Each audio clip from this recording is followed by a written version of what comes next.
Greetings, cozy knights. Lower your swords and rest by the fire.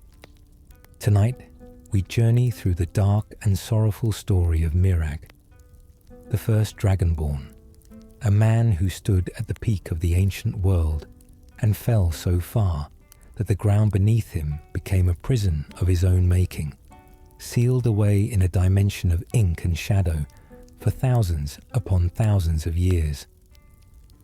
Drop a comment below and tell me where you're listening from tonight and what games you want me to cover next. And subscribe if this helps you sleep. The age before memory. Before we speak a single word about Miraak himself, we need to talk about the silence that surrounds him. Not the silence of something forgotten, though he has been forgotten mostly by the world that carried on without him, but the silence that belongs specifically to things which were too large to be properly preserved, too old to have been recorded by anyone still living, too consequential to be summarized without that summary already being a kind of lie. There is a quality that the deepest ruins in Skyrim have, a quality that the barrows and the standing stones and the carved cliff faces carry in different measures, that is distinct from the atmosphere of mere age.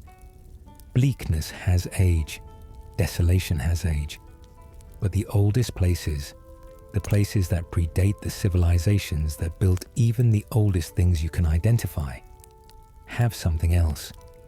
They have the quality of a room that has not been entered in so long, that the air inside has stopped moving, stopped cycling, stopped participating in the ordinary exchange between spaces. That is how the living world maintains itself. Walking into those places feels, just slightly, like walking into a held breath, like the moment before something speaks. Miraak belongs to that quality of silence. His story comes from the held breath era, and understanding it requires not just the accumulation of facts about ancient Skyrim, but a genuine attempt to feel the texture of a world so different from the one you walk through, that the same mountains and the same rivers and the same cold northern sky are almost the only common reference points between them. To understand Miraak, you first have to understand the world he was born into. A world so ancient and so different from the Skyrim you walk through now that it barely resembles the same land at all. There are no roads in this era, no stone cities, no holds with their neat wooden longhouses and their steady columns of hearth smoke rising into grey skies. The Merethic era, which is the scholarly name given to the age before recorded history began, before the first Nordic kings, before the written word itself, was a time that exists mostly in fragments, half-remembered myths, shattered carvings, and ruins so old that even the people who built the civilization that came after them had no real idea who constructed them first. When you travel through Skyrim in the game, and you come across ancient Nordic ruins, places like Bleakfall's Barrow, or Fallhost, or Vollenrud, those structures already feel impossibly old. The stonework is cracked. Roots have pushed through the walls. Draugr dust drifts through chambers that haven't known living footsteps in centuries. And yet those ruins, as ancient as they appear, represent a civilization that came after Miraak. The world you see in Skyrim is already a second chapter. Miraak belongs to the prologue, a time so remote that the Nords who built those barrows were themselves already living in the long shadow of something older and stranger. Think about what that actually means. Bleakfall's Barrow, with its great carved arch and its stone galleries and its pull chains corroded beyond recognition. That is already ancient history by the time the game begins. Scholars at the College of Winterhold debate who built the lower levels. The answers are not fully known, and Miraak predates even those open questions. He belongs to the era before the era that built the things scholars are still trying to understand. He is that far back. He is that deeply buried in the sediment of forgotten time.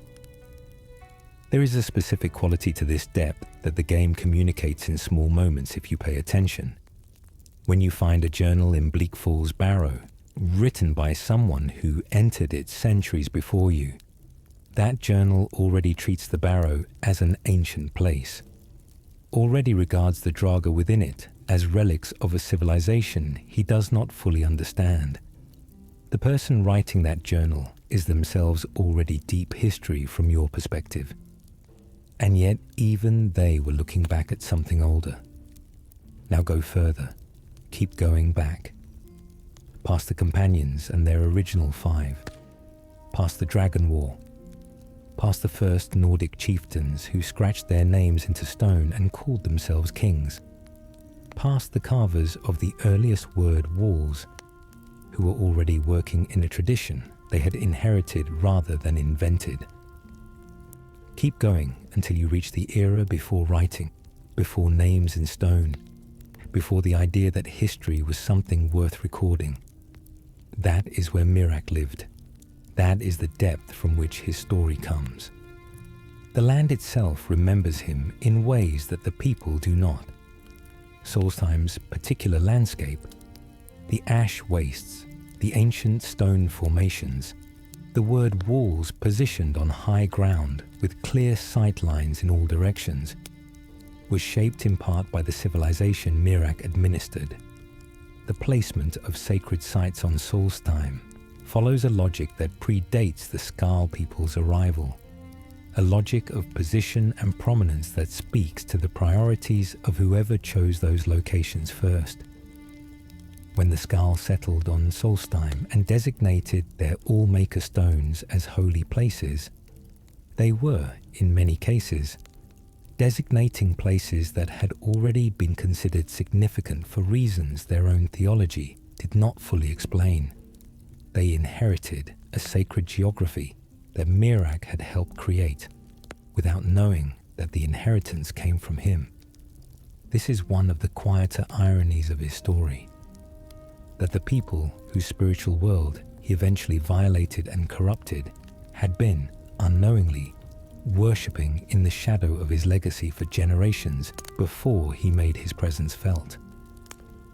This was the age of the dragons, and that fact is worth sitting with for a moment, because it is easy, when you are fighting dragons in Skyrim, to think of them simply as powerful enemies. Magnificent, terrifying, but ultimately creatures that can be bested. You fight them on mountain peaks, and you absorb their souls and you move on. But in the Merethic era, dragons were not adversaries to be overcome. They were the ruling class of the world. They were not a natural phenomenon that mankind had to endure or push back against. They were, according to the oldest accounts scattered across the books you find in Skyrim's libraries and Apocrypha's impossible shelves, the sovereign rulers of Mundus, the mortal plane, exercising dominion over all living things with the full authority of divine right. The dragons ruled through the power of the voice, through the Thuum, the same force that flows through you as the Dragonborn.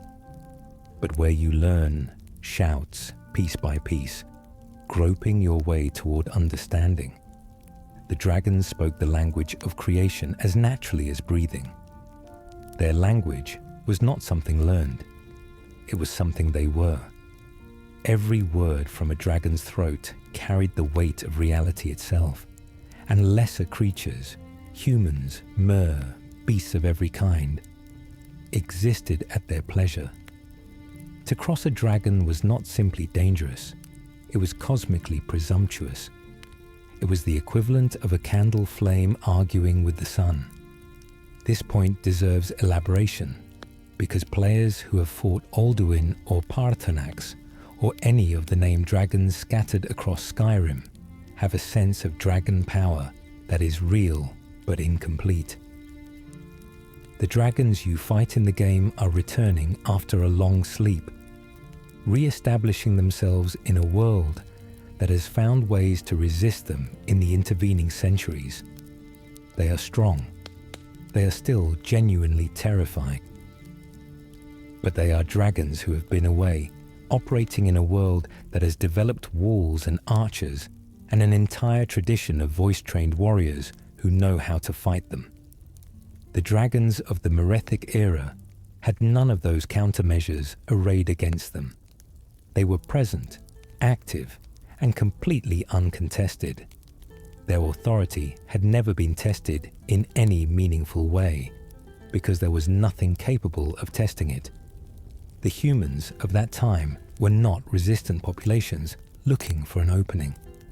They were subjects who had never imagined a world that worked differently.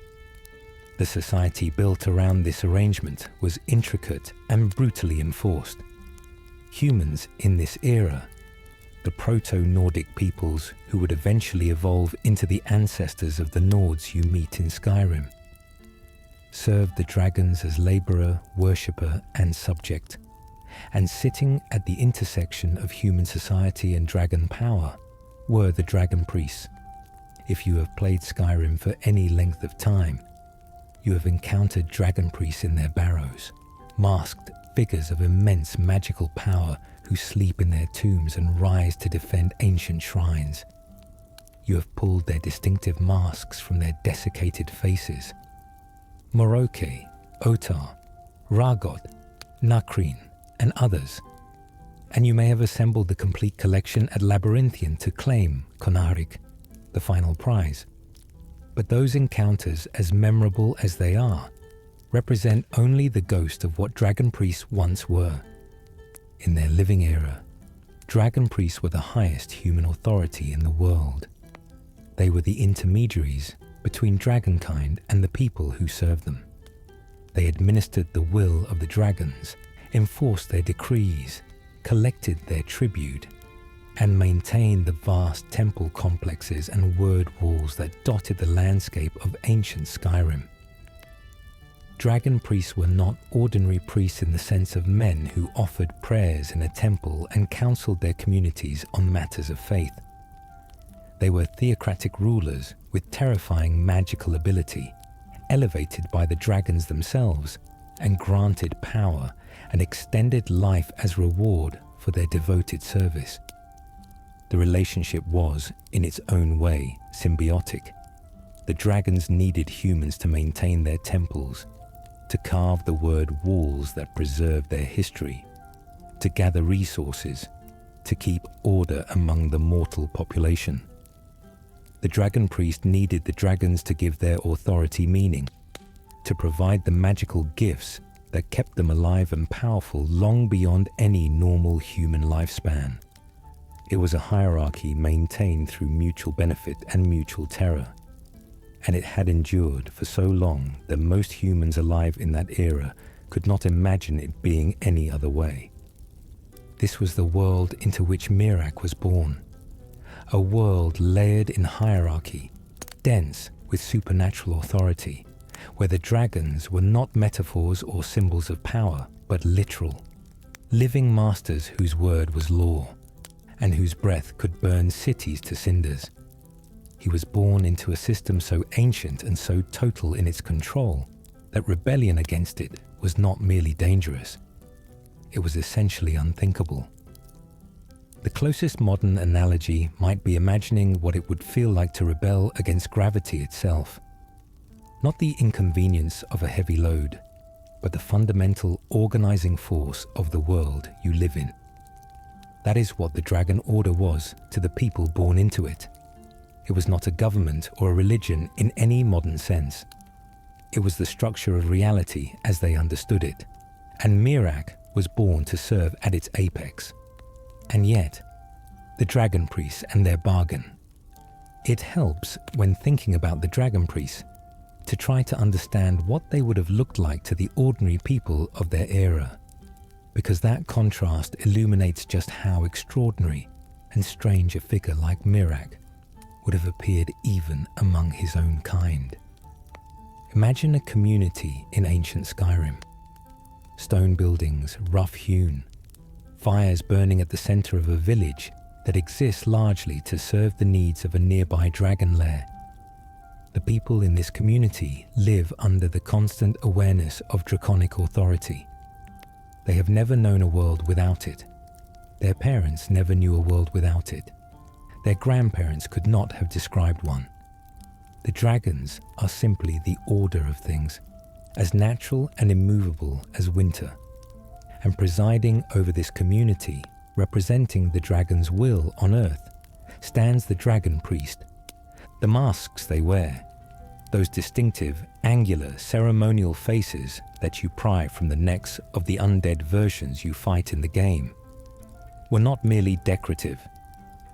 Based on the carvings found on word walls and the architectural motifs repeated throughout ancient Nordic ruins, these masks represented a kind of transformation. When a dragon priest wore their mask, they were understood not to be fully human anymore. They were something in between. A vessel for draconic authority given human form. A bridge between the divine order above and the mortal order below. The masks were a symbol of that elevation, that removal from the common lot of humanity. To look at a dragon priest was to look at someone who had left ordinary existence behind. The material differences between the various masks are worth examining in this context, because they speak to the differentiation within the dragon priest hierarchy itself. Volsung's mask, found at Volskiga, is made from a material that suggests one tier of dragon priest authority. Miraak's, in Labyrinthian, is distinct in construction and enchantment from Ottar's at Ragnvald.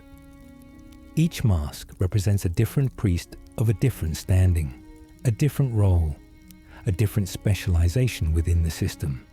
The dragon priests were not a monolithic class any more than medieval clergy were all equivalent to each other. There were differences of rank, of region, of specific function that the masks encoded in their materials and designs. What they shared was the fundamental transformation the mask represented, the setting aside of the individual human face for the ceremonial face of draconic authority. The power they wielded matched this elevated status. Dragon priests were masters of destruction magic, conjuration, and ancient forms of spellcraft that, by Skyrim's present era, had been largely forgotten or fragmented into disciplines that no single mage would recognize as unified. The College of Winterhold scholars study ancient magical traditions in relative ignorance of how those traditions fit together, because the civilization that understood them fully is so long gone. But dragon priests operated from that complete understanding. They wielded magic the way a master craftsman wields tools, not with effort or ceremony, but with confidence in the execution of deeply embedded knowledge. This is something you can observe directly in the combat behavior of the dragon priests you fight in the game, if you pay attention to what they are doing beyond the immediate threat they represent. Miraak, the dragon priest in Labyrinthian's innermost chamber, was the archmage of his era, the position the College of Winterhold exists in the present to honor, in a degraded and diminished form, thousands of years after Miraak held it for real. When you fight him, even in his undead state after millennia in a tomb, he is operating at a level that the current college's most powerful living mages would struggle to match. And Miraak was one dragon priest among many. The system that produced him also produced Nakreen, who guarded the portal to Sovngarde, and Croces, who perched atop Sheerpoint waiting for challengers, and Vokun, who kept watch in Highgate ruins. All of them, in their living days, were extraordinary by any standard that the present era could apply. Miraak was the exceptional one among all of them. Beyond their magical capability, dragon priests were extended in life through the grace of the dragons they served. This is suggested by the condition you find them in when you encounter them in-game. They are not properly alive, but they are not simply undead in the way of a common Draga either. They exist in a kind of sustained animation, their connection to the dragons and to the power they once wielded, keeping them coherent and dangerous even after thousands of years in their tombs. In life, this extended existence meant that a dragon priest might serve for centuries, accumulating knowledge and power and political authority across a span of time that no ordinary human life could contain. They became institutional forces unto themselves, living libraries of draconic custom and magical law, their longevity giving them a perspective on human affairs that ordinary people could only regard with awe. The temple complexes they administered were the physical centers of this authority. When you explore places like Forelhost, the brooding, fog-wrapped fortress in the Rift, whose exterior you can visit even without the Dragonborn DLC, or Vollenrud in the Pale, you are walking through the bones of these administrative centers. The word walls etched into their deepest chambers were not simply repositories of shout knowledge. They were sacred texts in the most literal possible sense, the preserved language of the dragons given permanent form in stone, maintained and guarded by the dragon priests who served as their custodians. These places were sites of genuine religious awe, places where the boundary between the mortal world and the divine order of the dragons felt thin and permeable. There is something in the architecture of these places that rewards careful attention, not the broad strokes of their layouts, which are mostly functional, but the details at eye level, the carvings that line the approaches to the innermost chambers, the patterns worked into the stone around the word walls themselves. They are not decorative in the way that ornamentation is decorative. They are communicative. They are making arguments in a visual language that the people who built them understood deeply and that we can only partially reconstruct now. The dragon's language was not just something spoken aloud. It was inscribed into the physical fabric of sacred space, into the very stone of places that were built to last forever, because the people who built them believed that what they were building would endure as long as the divine order that gave it meaning. They were right about the durability of the stone. They were not right about the permanence of the order. Consider what it would have meant, in practical terms, to administer one of these complexes as a dragon priest. The word walls needed to be maintained, not just physically, not just structurally, but ritually. The inscriptions needed to be read aloud at specified times in the correct manner. The ceremonies that activated and renewed the power encoded in the stone performed with precision, because a word wall that was merely stone with carvings on it was not the same thing as a word wall that was actively attended and energized through proper ritual engagement. Dragon priests were not passive custodians. They were active participants in the ongoing maintenance of a system of sacred technology, a technology of language and meaning that required human engagement to function properly. This gave them a specific kind of knowledge, not just knowledge about the system, but embodied knowledge of how it felt to work with it, that would have been deeply difficult to replicate in anyone who had not been doing it for decades or centuries. The arrangement between dragons and their priests was maintained through a combination of genuine reverence and practical terror. The dragons did not need to constantly demonstrate their power to the humans who served them, because that power was simply understood. It was ambient, woven into the fabric of everyday life in the same way that gravity is woven into the fabric of the physical world. You do not need to be reminded that falling from a great height will kill you. The fact of it shapes your behavior automatically. The dragon's authority worked the same way. Their priests served with what appears, from the fragmentary evidence available, to have been something genuinely close to devotion.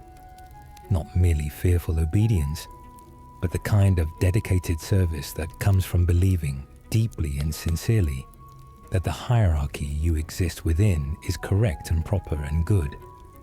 This is important for understanding what Miraak's eventual rebellion meant, not just politically, but psychologically. and spiritually. When he turned away from the dragons, he was not simply defecting from a political system. He was ripping out the organizing principle of his entire existence, the framework within which everything he knew about himself had meaning. He was walking away from the thing that had made him what he was. The magnitude of that choice and the cost it carried echoes through everything that came after. But before we can understand the rebellion, we have to understand the man who staged it. Miraak, first among servants. The Dragonborn DLC offers relatively few direct statements about who Miraak was before his fall. The game does not give you a biography. It does not hand you a timeline with dates and annotations.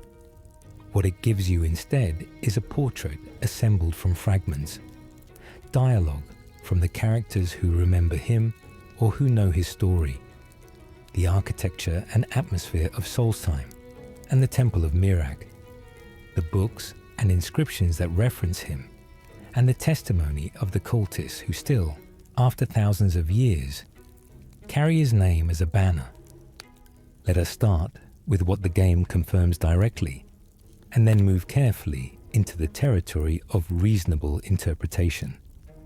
Miraak was a dragon priest. This is established beyond any doubt.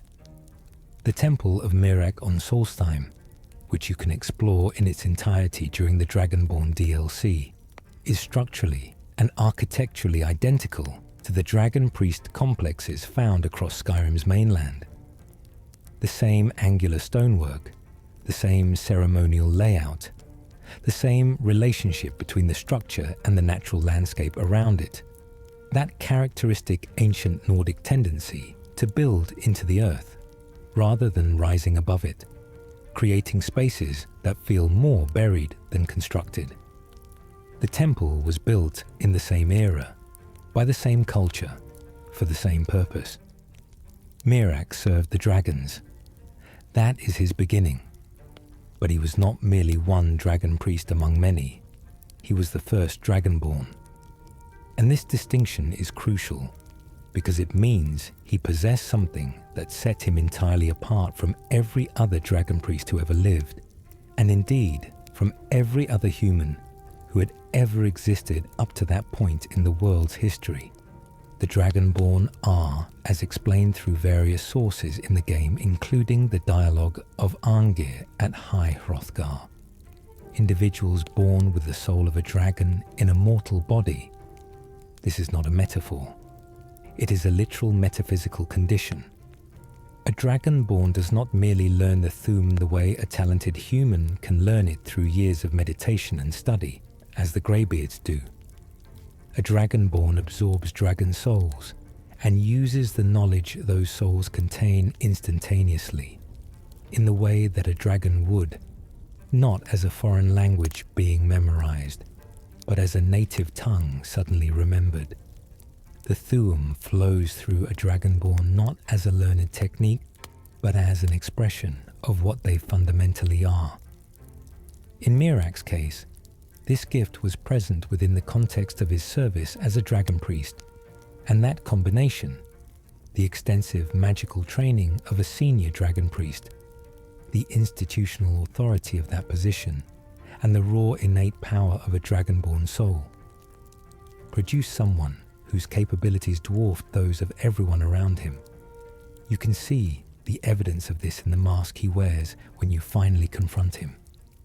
A mask unlike any of the others you collect through the main game, where those masks are made of materials like iron, wood, or steel.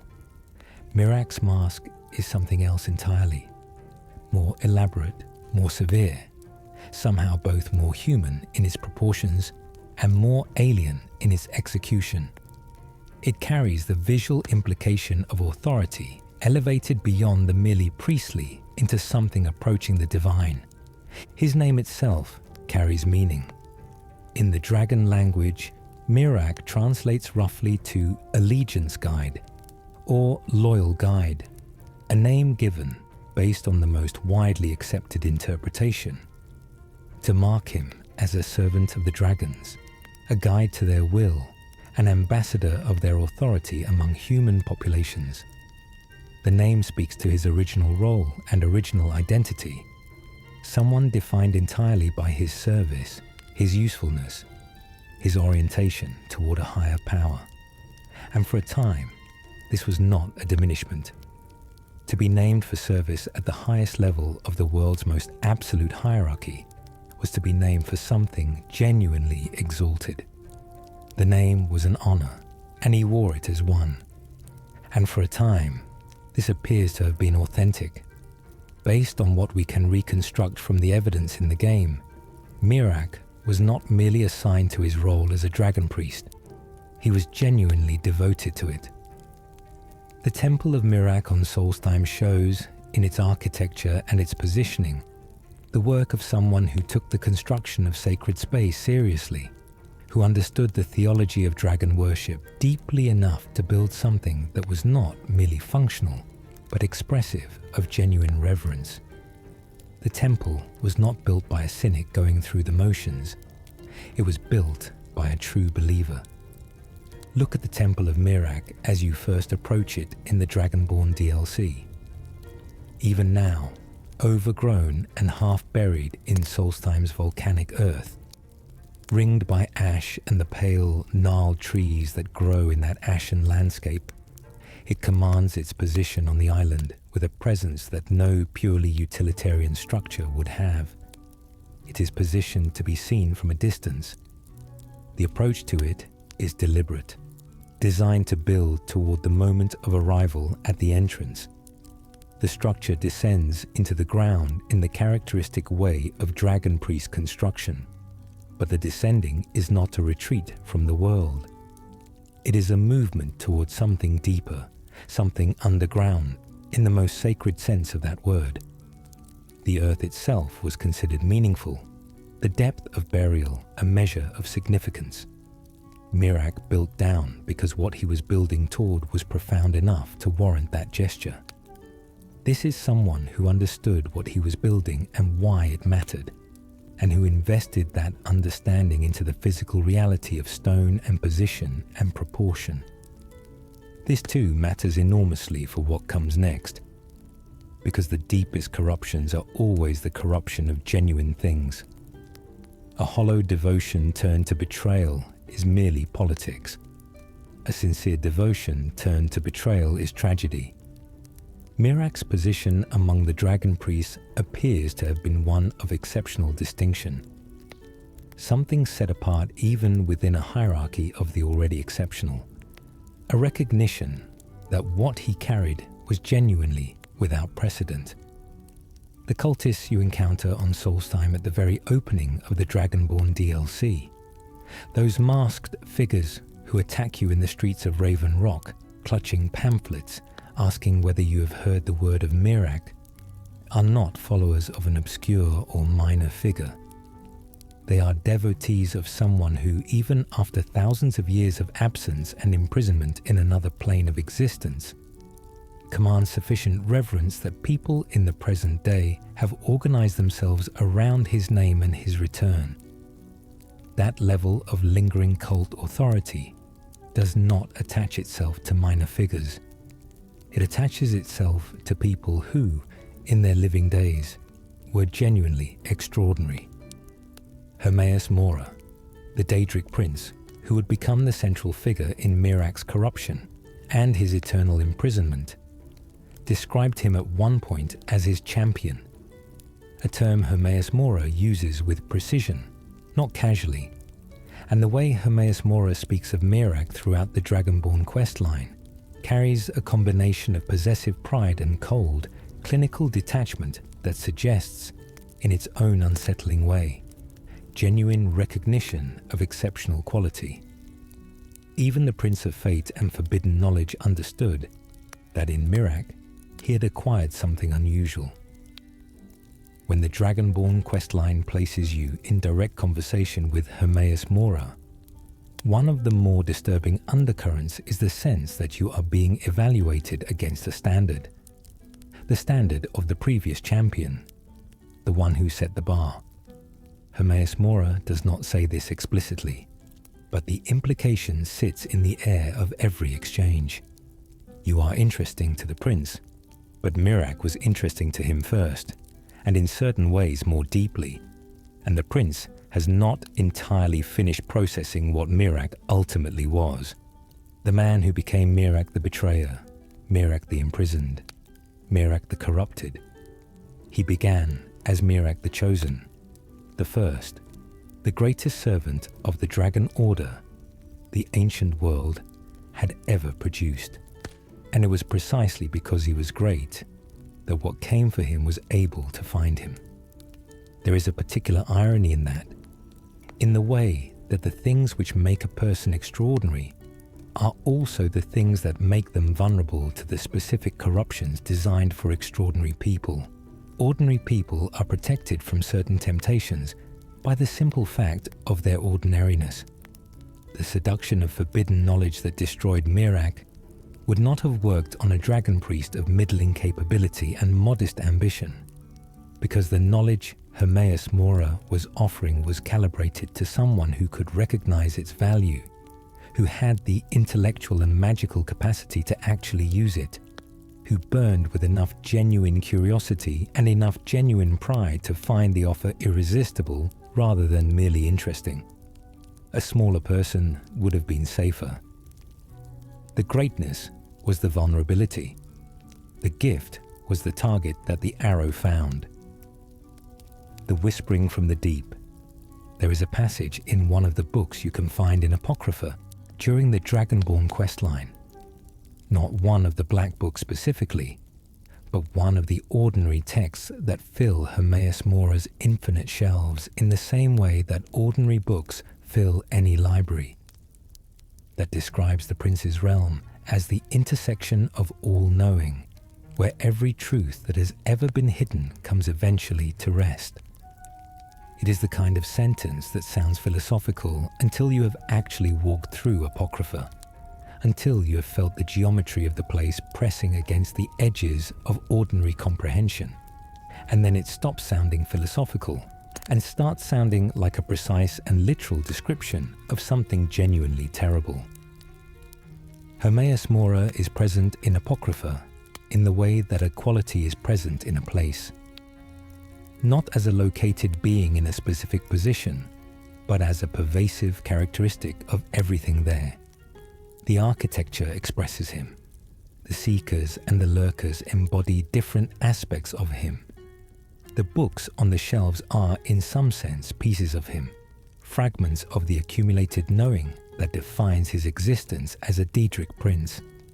To be in Apocrypha is to be in direct and unavoidable proximity to everything that Hermaeus Mora is, and what Hermaeus Mora is constitutes a kind of pressure, a gravitational pull towards certain ways of thinking and certain ways of valuing experience that is subtle at first and then, with time, less subtle. Miraak spent thousands of years in that pressure. The question of what it did to him is inseparable from the question of what he was before it began. Hermaeus Mora is not subtle exactly, but he is patient, and in a world as carefully ordered as Miraak's, where the hierarchy was clear, the roles were defined, and the channels of authority ran in predictable directions, the Daedric Prince of Forbidden Knowledge represented a kind of seduction that is worth thinking about carefully. Hermaeus Mora is the Prince of Fate and Knowledge, the Daedric Lord of forbidden information, of destiny, of the hidden mechanisms of cause and effect that govern all things, whether mortals can perceive them or not. His realm, which you visit repeatedly during the Dragonborn questline, is a place of endless black water and impossible architecture, of shelves stretching beyond visibility in all directions, of books that contain truths that mortals were not meant to know, of tentacles rising from dark seas to drag the unwary down into depths from which nothing returns. It is a place that makes the mind ache to look at, a realm that seems to exist just slightly outside the reach of ordinary comprehension, and this is by design. Hermaeus Mora is the keeper of what should not be known, the custodian of secrets that were hidden for reasons that had everything to do with the sanity and safety of those who might otherwise encounter them. For a dragon priest, the appeal of such a figure might seem counterintuitive. Dragon priests served in a system with a clear theological framework. The dragons were divine. Their language was the language of creation, and the role of the priest was to maintain, interpret, and transmit the truths that framework contained. Knowledge, in this system, was not something you went looking for. It was something that came down to you from above, dispensed by the dragons according to what they judged you ready to receive. It was hierarchical knowledge. Knowledge as gift from the powerful to the less powerful, and it moved in only one direction. What Hermaeus Mora offered was the opposite of that. He offered knowledge that did not come from above, that was not dispensed, that was not rationed or gated behind demonstrations of loyalty. He offered the possibility of knowing things that the dragons themselves did not want known, things that existed in the dark corners of reality, that the official theological framework of the Dragon Order deliberately and systematically excluded. He offered, in the oldest and most seductive form, the fruit of the forbidden tree. And here is the deeper mechanics of how that seduction works, because it is worth understanding at the level of detail rather than metaphor. The dragon priests were scholars as well as administrators. Their role required them to understand the Thu'um deeply enough to interpret it, to carve word walls accurately, to guard the specific knowledge encoded in those walls from degradation or misuse. They were, in their own way, students of reality, students who had spent centuries learning everything that the Dragon Order considered acceptable to know. And the nature of scholarship, the genuine kind, is that the edges of what you know are also the edges where you feel most strongly the pull of what you do not know yet. The boundary between knowledge and ignorance is not a comfortable place to stand. It is a place that demands crossing. Miraak stood at that boundary with centuries of study behind him and a dragon's soul burning in his chest. A soul that was by its nature oriented toward understanding the deepest mechanics of creation. And at some point, through hunger, through ambition, through the particular kind of restlessness that accompanies exceptional minds pressed against the edges of what they are permitted to know, he found a way across it.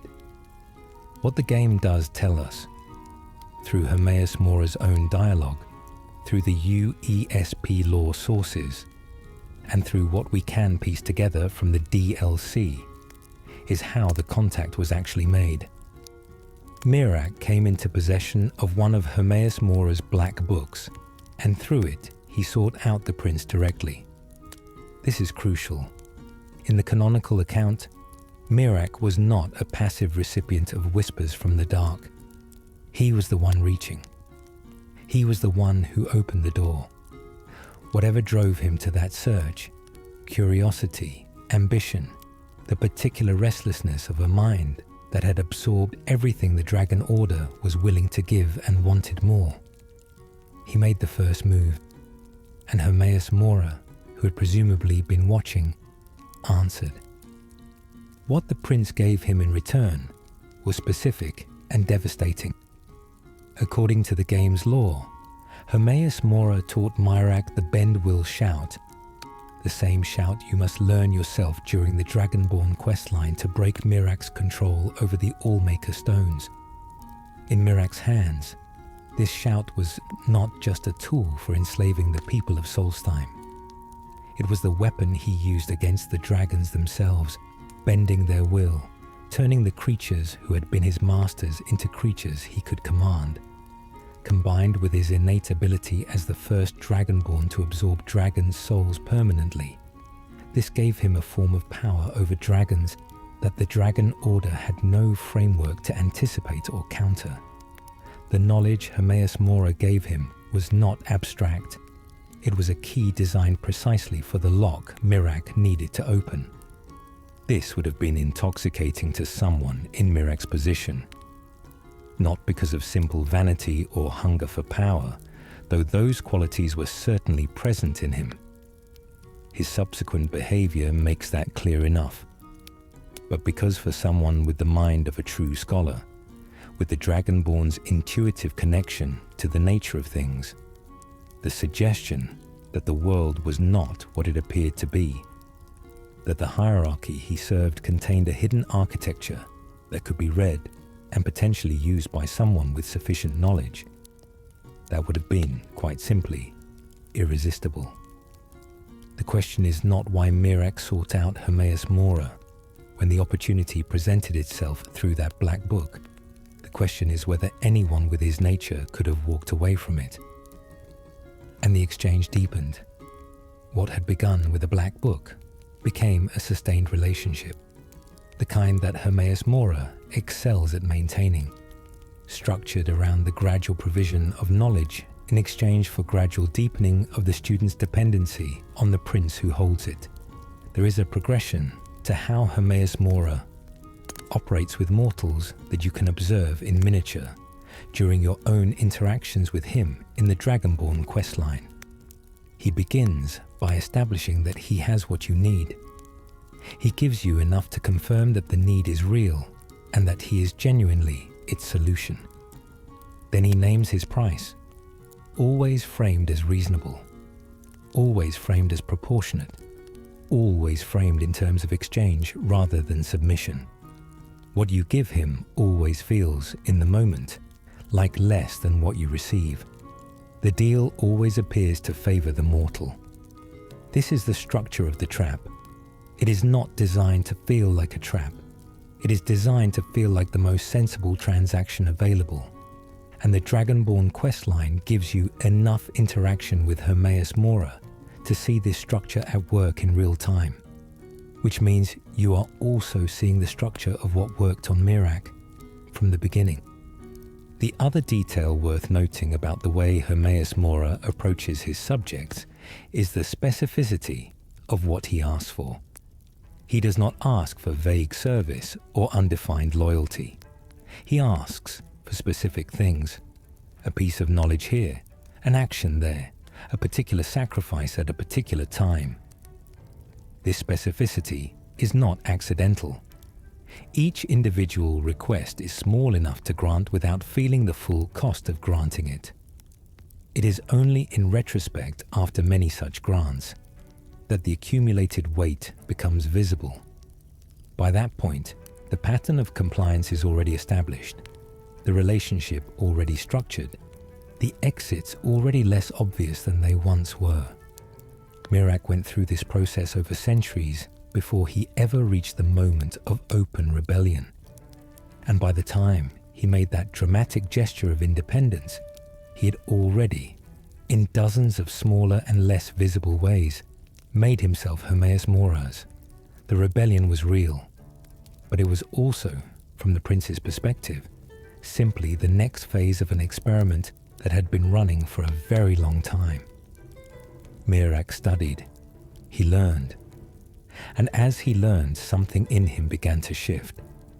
The mask of the loyal guide, the allegiance guide, the name his masters had given him, began to fit less well, not all at once, not in any single dramatic moment, but the way that all deep changes happen, gradually and then suddenly, the slow accumulation of small reorientations until one day the person you were looking at is simply gone, replaced by someone who has been forming in the dark for a long time without anyone, including themselves, fully realizing what was taking shape. The dragons, for all their power and all their authority, do not appear to have noticed this happening. Or if they noticed, they did not understand what they were seeing. This is one of the more quietly devastating elements of the Miraak story, actually. That the very confidence born of millennia of uncontested supremacy made the dragons blind to the most important thing happening right in front of them. They had never been betrayed by one of their own servants in any meaningful way. It had not occurred to them that it was possible. And so the signs of Miraak's internal transformation, whatever they were either unseen or misread. The dragons were, in this respect, a civilization that had never needed to develop the capacity for suspicion toward its own servants, because nothing in their history had ever given them reason to. That incapacity cost them dearly. It cost some of them everything. He was still performing his duties. He was still administering the temple. He was still wearing the mask, greeting supplicants, and conducting the ceremonies and maintaining the appearance of the devoted servant.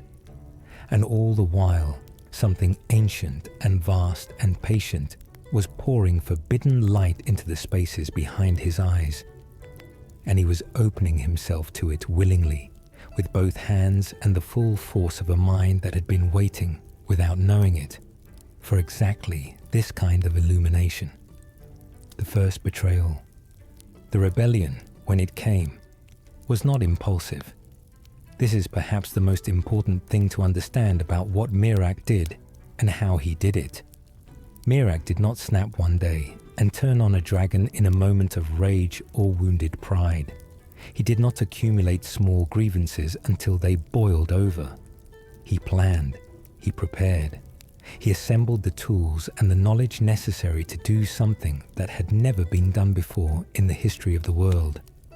To kill dragons, not as a force of nature could kill them, through overwhelming physical destruction, but through the specific application of a power that the dragons themselves had never understood was possible, and that only a Dragonborn could exercise.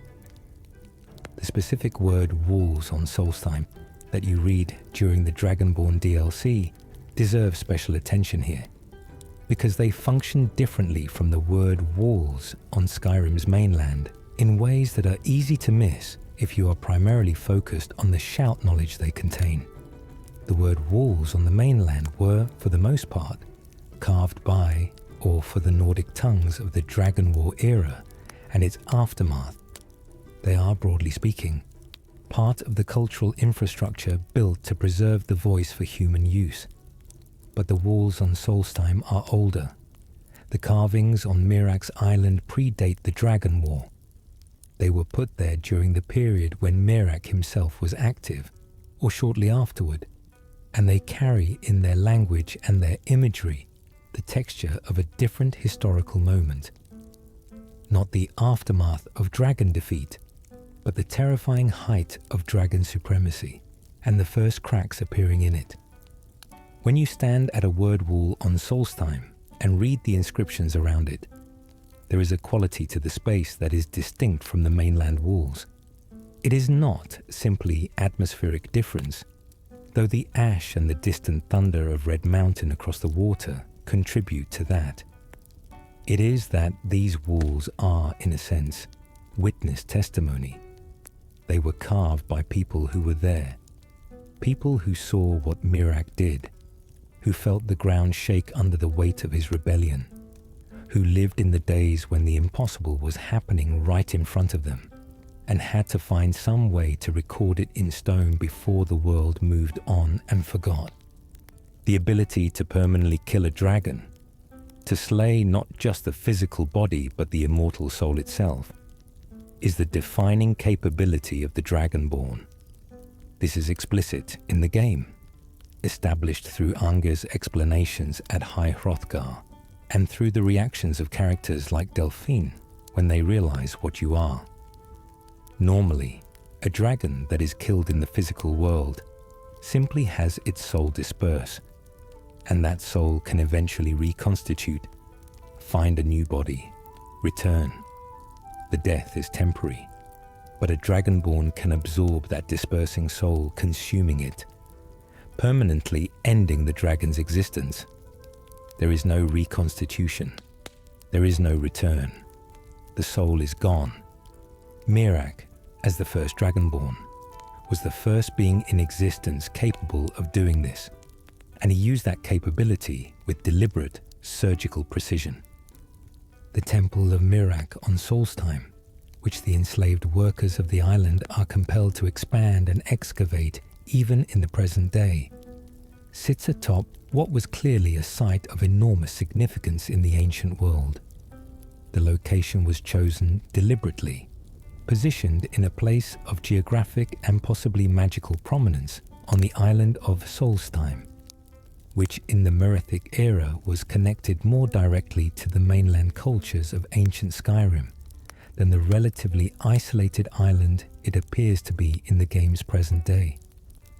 Miraak administered this site for what may have been centuries before his rebellion, and in all that time, he was not simply waiting. He was learning, building, deepening his relationship with Hermaeus Mora and the forbidden knowledge the prince had agreed to provide. When you explore the deeper levels of the Temple of Miraak during the questline, past the initial exterior that the enslaved villagers are excavating, down into the older chambers that have been sealed for longer, there is a quality to the lower architecture that is different from the upper sections. The upper portions bear the marks of ongoing use and modification, the layers of construction that accumulate in a building that has served multiple purposes over time. But the lower chambers, the oldest parts of the structure, have a different character. They are more austere, more deliberate. The carvings there are not decorative in any sense at all. They are functional, purposeful, speaking to a specific use of this space that was not about ceremony or administration, but about something more private, more focused.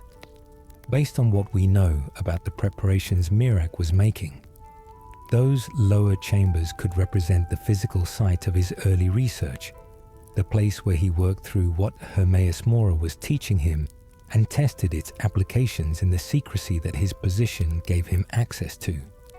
When he finally turned on the dragons who had given him his name and his authority, the rebellion was built on two weapons.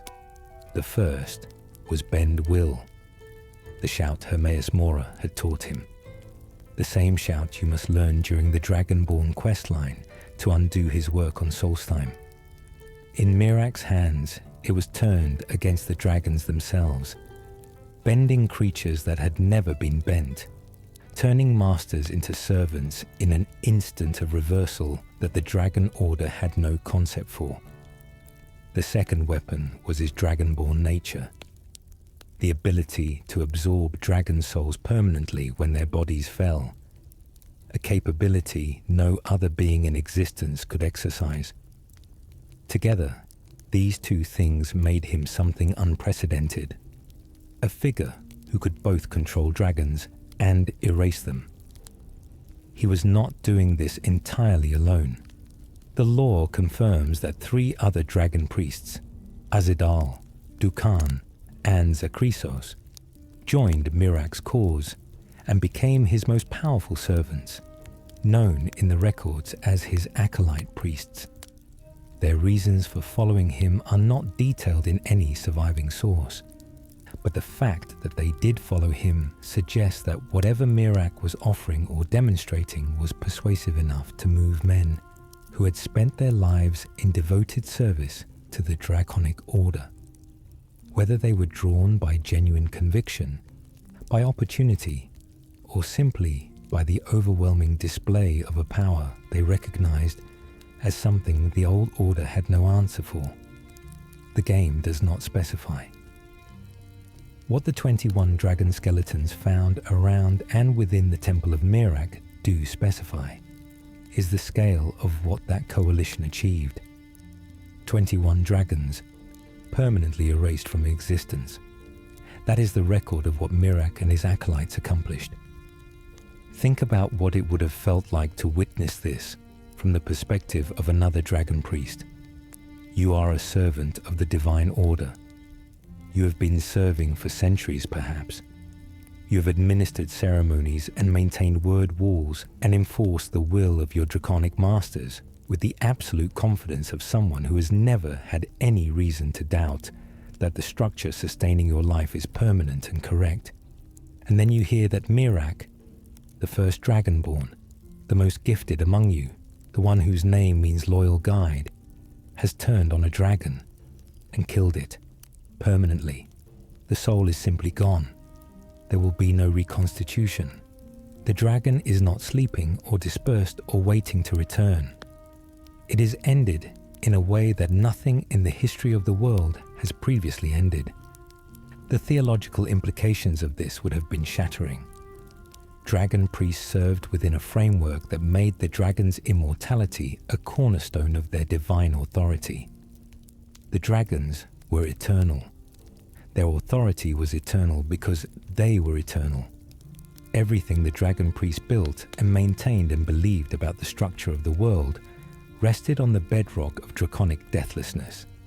And then that bedrock cracked, not under assault from outside, not from some force whose existence the theology could at least acknowledge and incorporate, but from within, from the actions of one of their own, one of the most devoted servants the system had ever produced.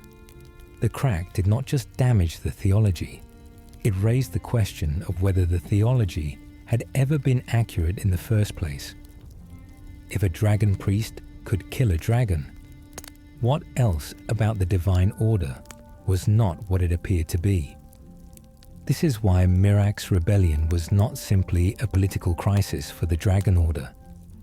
It was a spiritual crisis, the kind that does not have clean solutions, because the damage is not to structures or institutions, but to the frameworks of belief through which structures and institutions derive their meaning. You cannot repair a fractured cosmology the same way you repair a broken wall. The damage does not stay where you put it. It spreads. But he was not, even in his rebellion, free, because Hermaeus Mora had not given him all that knowledge out of generosity or admiration. The Prince of Forbidden Things does not give. He lends, and the interest on the loan is total.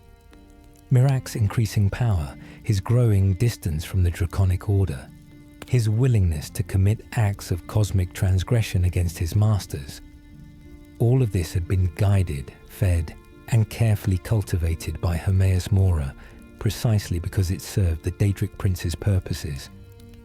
Miraak believed, one interpretation strongly suggests, that he was becoming free, that the knowledge he was gaining was liberating him from a hierarchy of servitude, elevating him toward something like genuine autonomy, toward a power that answered to nothing and no one. He was wrong. He was simply trading one form of servitude for another, and the new master was infinitely more patient and infinitely less interested in Miraak's well-being than the dragons had ever been. The dragons were genuinely invested in the dragon priest system. They needed it, they maintained it with care, and the relationship, for all its profound inequality, involved something that functioned like recognition and reward. A dragon priest who served exceptionally was genuinely exalted. The gratitude was real, if entirely one-sided. Hermaeus Mora offers no such reciprocity. The prince's interest in mortals is taxonomic. They are specimens. They are instruments. They are, at best, temporarily interesting expressions of potential, never people. But that full realization came later. In the moment of his rebellion, Miraak was operating with the terrifying clarity of someone who has convinced themselves that they are the author of their own destiny. And for a brief, extraordinary period, it appeared that he might actually be right. The dragon's wrath and the escape. The dragons regrouped. This was inevitable. They were immortal beings of immense power, with thousands of years of experience in the exercise of authority, and the initial shock of losing members of their number to a single human's rebellion would not have paralyzed them indefinitely. Once the nature of what was happening became clear, once they understood that one of their own dragon priests had turned on them, that the impossible was happening, the response would have been overwhelming and total. What happened next is, in some ways, the most remarkable part of Miraak's story, and also the part that most clearly exposes the nature of the bargain he had made. He was not simply outrunning the dragons, he was losing. The law is unambiguous on this point. A dragon priest named Varlok, loyalist of loyalists, was sent to deal with Miraak and proved powerful enough to defeat him. The two clashed on Solstheim, dragon priest against dragon priest, the traitor against the loyalist. And Miraak, for all his extraordinary gifts and all his bend will shout and all the dragon souls he had absorbed, was beaten. Varlok had him, and the fight was essentially over. And then Hermaeus Mora intervened. The prince pulled Miraak into Apocrypha at the last possible moment, saving him from a death that was otherwise certain, not out of affection, but because Miraak was too valuable a specimen to lose to a loyal dragon priest's blade. Hermaeus Mora had invested significantly in Miraak's development. The prince does not waste investments. And so Miraak survived, which means he was saved by the very entity who would become his jailer, rescued from one form of servitude, only to be delivered into another. The logistics of this rescue, the exact mechanism Hermaeus Mora used to pull a living person from one plane of existence into his own, are not detailed in the game. What is clear is the outcome. Miraak was in the mortal world one moment, on the losing end of a fight that was about to end permanently, and then he was in Apocrypha. Consider what the moment of that transition must have felt like.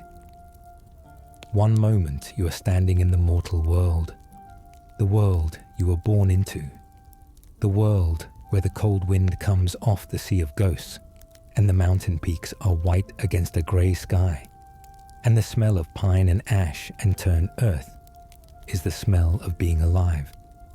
You are on the losing end of a fight, your enemy standing over you, your body failing, the ordinary end of things arriving on schedule. And then, instead of death, something else. Something reaches across the boundary between planes and takes you somewhere entirely different. The Black Sea opens around you.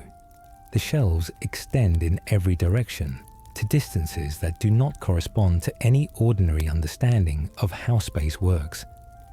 The light that illuminates everything comes from no source you can identify, and it has the quality of a color that does not have a name in any mortal language. And the mortal world, where Varlok is sheathing his blade in the aftermath of a fight with no body to show for it, is somewhere on the other side of a divide you did not choose to cross. Miraak did not step through that door. He was carried. That distinction between choosing Apocrypha as a refuge and being delivered to it as a saved specimen is one of the more quietly devastating aspects of his situation. The escape was real, but it was not his. His temple on Solstheim remained, though not for long in its original form. The dragons denied their prey, burned it. According to the law found in the game, the dragons razed Miraak's temple on Solstheim in retaliation for his betrayal, and they appointed Varlok as ruler of the island. But more than that, they bound Varlok with an oath of vigilance, compelling him to watch for Miraak's potential return. He became, in the most literal sense, Miraak's jailer, his existence defined by the threat of the man Hermaeus Mora had pulled from his grasp. Varlok the Jailer. That is the title the law gives him, the title that records what the rest of his long life was for. This is where the cultists who attack you at the opening of the Dragonborn DLC become significant in ways that extend beyond their immediate function as an inciting incident. The fact that there are people in the present day who still identify as followers of Miraak, who still believe in his return, who travel to Solstheim to attend his temple. This speaks to the incomplete nature of the dragon's response to his rebellion. They could not kill him. They could not destroy his temple. And they apparently could not entirely erase him from human memory, because the figure of Miraak, the dragon priest who turned on his masters, who was powerful enough to fight dragons and survive, who was somehow still out there somewhere. That figure was too compelling, too mythologically potent to be fully suppressed. In ancient Skyrim's cultural memory, Miraak became a story that served purposes for different people. For those loyal to the Dragon Order, he was a cautionary tale, a warning about the consequences of hubris and betrayal. For others, those who lived under the dragon's authority and harbored their own quiet resentments about it, he was something else. He was the proof that resistance was not simply impossible. He was the crack in the wall of the impossible, the evidence that the divine order was not quite as ironclad as it claimed to be. On Solstheim, the Allmaker stones that you encounter when you first arrive in the DLC, those ancient, carved pillars of stone associated with the Skull people's indigenous spiritual tradition, bear Miraak's mark in a deeply disturbing way. They have been corrupted, wrapped in his influence even after all these millennia, channeling the power he draws through them from Apocrypha to compel the living people of the island to work on the restoration of his temple. This is how long his reach extends. Thousands of years, and his influence is still strong enough to enslave the minds of the living when he chooses to exercise it.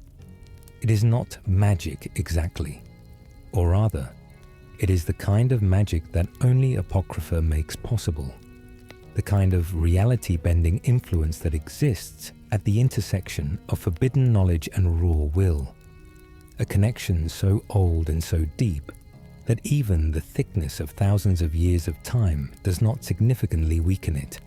The Allmaker stones are 6 in number, scattered across Solstheim's landscape, each associated with a different aspect of the Skull's spiritual cosmology. The Beast Stone, the Sunstone, the Wind Stone, the Earth Stone, the Water Stone, and the Tree Stone. In their natural, uncorrupted state, they are sacred sites, places where the Skull people connect with the forces that their theology identifies as the fundamental animating powers of the living world. Miraak's corruption of them is not incidental or opportunistic. It is a specific and deliberate desecration, a choice to take the things most sacred to a living culture and turn them into instruments of his will, to use the spiritual infrastructure of a people as a conduit for his own purposes, without any consideration for the cost to them. This is Miraak, expressing something about who he became during his thousands of years in Apocrypha. Not simply someone who has been imprisoned too long and wants out, but someone for whom other people's sacred things are simply resources to be used. The escape to Apocrypha saved Miraak's life, and then the escape to Apocrypha became Miraak's prison, because Hermaeus Mora, who had guided him there and prepared that refuge for him, had no intention of ever letting him leave. Apocrypha and the price of knowledge. Apocrypha, as you experience it in the Dragonborn DLC, is one of the most effectively unsettling environments in all of Skyrim. This is worth saying explicitly and without qualification, because the game contains many impressive environments and many frightening ones, and Apocrypha occupies a category by itself. It is a realm of black seas and impossible architecture. Enormous shelves of books stretch upward and outward in configurations that violate ordinary geometry. Shelves that reach heights no human hand could have constructed. Shelves arranged in patterns that seem to follow some organizing principle that exists just outside human comprehension. The light, such as it is, comes from no identifiable source, a dim greenish illumination that is not quite darkness and not quite light, that gives every surface the quality of something seen through deep water. The denizens of the realm, the seekers, those hunched scholars wrapped in tentacles who attack you with blasts of forbidden force, and the lurkers, those massive creatures that pull themselves from the Black Sea with the patient deliberation of things that have all the time in the world, move through the space as though they have always been there and will always be there, components of an ecosystem that operates entirely independently of any human presence or concern. The seekers deserve a moment of specific attention because they illuminate something important about Apocrypha's relationship to the beings who inhabit it. Their appearance, hunched, wrapped in something that suggests both scholar and creature, tentacles where limbs might be, carries the visual implication of something that was once organized differently, whether they are former mortals transformed by immersion in the realm, as some interpretations suggest, or beings native to Apocrypha entirely. The game does not confirm with certainty. What the evidence allows us to say is that they move through Apocrypha as though they belong to it completely, as though the realm has finished making them whatever it is making them, as though the process that produces a seeker runs in one direction only. They are not simply monsters. They are the endpoint of something. And whatever that something is, it operates on the mortal beings who spend time in Apocrypha. This is what Apocrypha does to mortals over time. This is the endpoint of the process that Miraak was undergoing during his thousands of years in the realm. Whether he was fully transformed in the way of the Seekers by the time you encounter him, or whether his dragonborn nature and his exceptional will gave him some protection against the most complete version of that transformation, is genuinely uncertain. What is clear is that the Miraak you encounter at the end of the questline is not the Miraak who walked into Apocrypha. Something has been happening to him in there. Something slow and patient and fundamental. The books that fill Apocrypha's infinite shelves are not simply books. They are vessels of genuine knowledge, not metaphorical or symbolic knowledge, but the actual content of things that have been hidden, suppressed, forgotten, or simply never intended for mortal awareness. When you open a black book in the game and are pulled into Apocrypha, you are not reading a text so much as entering one, being absorbed into a container of knowledge that exists in the space between ordinary reality and the realm of a Daedric prince. There is a specific black book called Waking Dreams that is central to the Dragonborn questline, and it is the one that gives you direct access to the deepest parts of Apocrypha, where Miraak resides. The name is worth sitting with. Waking dreams, not sleeping dreams, which are the ordinary kind, the kind that most people experience in the passive vulnerability of their nighttime hours. Waking dreams, the kind you have when you are awake and fully present, and yet the boundary between what is real and what is imagined has become too thin to navigate reliably. Waking dreams are the most disorienting kind because you cannot dismiss them. You cannot tell yourself you will feel better when you wake up, because you already are awake. The reality of the waking dream insists on itself with the same authority as ordinary reality, and there is no obvious criterion by which to distinguish between them. This is Apocrypha's fundamental nature as a space of experience. It is a place that operates at the frequency of the waking dream, fully present, undismissible, and organized according to a logic that is coherent but not human. The corridors make sense as corridors until you try to map where they lead. The rooms are rooms until you look at how many of them fit in the space available. The shelves are shelves, ordered and organized, until you ask what ordering principle is being applied and find that the answer is not one you can articulate. everything in Apocrypha passes the surface test of coherence and fails the deeper test of actual comprehensibility. And this gap between the apparent and the actual is what makes the realm so disorienting to spend time in. Miraak spent thousands of years in this place. It is important to hold that number and to try to feel its weight, rather than simply processing it as a large number. The main storyline of Skyrim takes place in the year 4, E201. The Merethic era, when Miraak fled into Apocrypha, predates the recorded historical calendar entirely.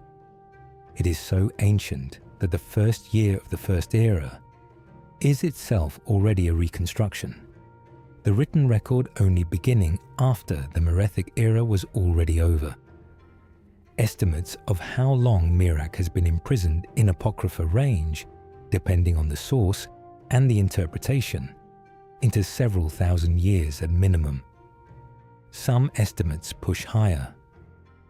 He was in there, in that realm of black water and endless shelves, for longer than the interval between Tiber Septim's conquest of Tamriel and the present day, longer than the entire recorded history of the Nordic holds as political entities, longer than the Dwemer civilization existed before it disappeared. That is the scale of his imprisonment. And he was not simply surviving. He was continuing to learn, continuing to grow in knowledge and power in the only direction available to him, deeper into Apocrypha, deeper into the forbidden truths that Hermaeus Mora guards and dispenses according to his inscrutable purposes. The power you see in the final confrontation with Miraak, the elaborate magical techniques, the ability to move between Apocrypha and the mortal world through the connections he maintains to the All-Maker stones on Solstheim, the sheer raw force that requires Hermaeus Mora himself to kill him in the end. All of that is the product of thousands of years of study in a realm where study is the only activity available. But the cost of that study was not simply time. Hermaeus Mora does not give knowledge freely. He gives it in exchange for deeper entrenchment, for greater connection to his realm, for an increasingly thorough substitution of the student's will and individuality with the prince's purposes and priorities. Every truth Miraak learned in Apocrypha was a chain. The more he knew, the more completely he belonged to the realm and to its ruler. This process is what creates the Miraak you encounter at the end of the Dragonborn questline. Not quite human anymore, not entirely himself, something that has spent so long in the space between the mortal world and an outer realm that the distinction between his will and Hermaeus Mora's will has become genuinely difficult to locate. When he speaks to you through the All-Maker stones, his voice has that quality of vast removed, the quality of something speaking from a very long distance through layers of time and different kinds of reality. He is still Miraak, still driven by the pride and the will that made him extraordinary in the first place. But he has been shaped by thousands of years of Apocrypha, and the shaping shows. There is a detail about the Black Books that is worth examining carefully here. The Black Books are ancient tomes of forbidden knowledge scattered throughout both Skyrim and Solstheim. You find them in places like the Dwemer ruin of Nchardak, in the temple complex of Raven Rock, in the depths of Kolbjorn Barrow and others. And each of them is a key to Apocrypha, a gateway that pulls the reader into the realm. When Miraak was alive and at the height of his power, before his imprisonment, he is described in various sources as having been deeply involved with the Black Books, possibly as their creator, or at least as their disseminator throughout the ancient world. The Black Books being present in Solstheim and in Skyrim itself, in locations that predate the game's present era by enormous spans of time, suggests that Miraak, even from within Apocrypha, maintained a kind of outreach into the mortal world, a set of connections and channels through which his influence continued to flow even during his imprisonment. He could not leave, but he was not entirely absent either. He was there, behind the eyes of every person who stumbled across one of those ancient texts and felt the pull of the impossible knowledge within them. The Black Book found in Chardak, the Dwemer ruin you must partially restore to access one of them, raises a particularly interesting question. Chardak predates the Dragonborn DLCs. Present day by significant time, the Dwemer disappeared in the First Era, but the Black Book within it may well predate even the Dwemer occupation of the site. The Dwemer found something there and built around it, incorporating it into their facility in ways that suggest they recognized it as something worth containing, rather than simply studying in the open. A civilization as technically sophisticated and philosophically materialist as the Dwemer did not generally build controlled environments around things it did not consider dangerous. Based on what we know about the Black Books and Miraak's involvement in spreading them throughout the ancient world, it seems plausible that this is one of his seeds, planted long before any Dwemer engineer set foot on Solstheim, waiting in the dark with the patient reliability of something that does not need maintenance to remain functional. There is another dimension to what Apocrypha does over long periods that is worth considering, which is the question of desire. Hermaeus Mora's realm is organized around the accumulation of knowledge, and the longer you spend in it, the more completely your desires align with that organizing principle. The initial desire that brought Miraak there, escape, survival, the need to outrun the dragons pursuing him, was entirely mortal, entirely personal, entirely grounded in the specific circumstances of a specific life. But desires thin over time if they cannot be acted upon. The desire for escape, held and held and held over thousands of years with no outlet, no progress, no meaningful movement toward its satisfaction, would eventually begin to feel like something different from desire. It would begin to feel like an abstraction, like a theological commitment, rather than a felt need, like something carried out of habit, rather than out of genuine longing. What might have taken its place? In the gaps that frustration creates, the answer that Apocrypha provides, the answer it is designed to provide, is the desire to know, to understand the next thing, and the thing after that, and the thing after that, not toward any goal, not in service of any plan, but as an end in itself, because in Apocrypha there is nothing else to do and nowhere else to go. And the knowing is there, always available, always offering the next step, always making itself the most compelling available option. This is the slow replacement that Hermaeus Mora effects over centuries and millennia. Not the sudden colonization of a mind, but the patient substitution of one desire for another, until the being who entered Apocrypha wanting to live is replaced, increment by increment, with a being that wants to know, and the original person is still technically present but oriented toward entirely different purposes, serving the realm's fundamental nature rather than their own. The Miraak who speaks to you through the All-Maker stones is still recognizably himself, still proud, still willful, still burning with the ambition that made him extraordinary. But the specific content of that ambition has been shaped and channeled by thousands of years of Apocrypha in ways that serve Hermaeus Mora's purposes at least as much as his own. He wants to escape, he wants to reclaim the mortal world. But he also, somewhere beneath those consciously held objectives, wants to know the next thing. The realm has made itself necessary to him. That is the most complete form of the trap. Thousands of years of waiting, If there is one aspect of Miraak's story that distinguishes it most sharply from the other tragedies of the Elder Scrolls universe, it is the sheer temporal scale of his suffering. Other fallen figures in the game have their tragedy measured in years or decades. Miraak's tragedy is measured in geological time. He waited in Apocrypha for longer than most civilizations last. What does that do to a person? The game gives you a fragmentary answer through the way Miraak speaks and moves and carries himself when you finally encounter him. He is not broken in the way that long imprisonment breaks most people. He does not shuffle or flinch. He is not diminished in any obvious way. If anything, the opposite.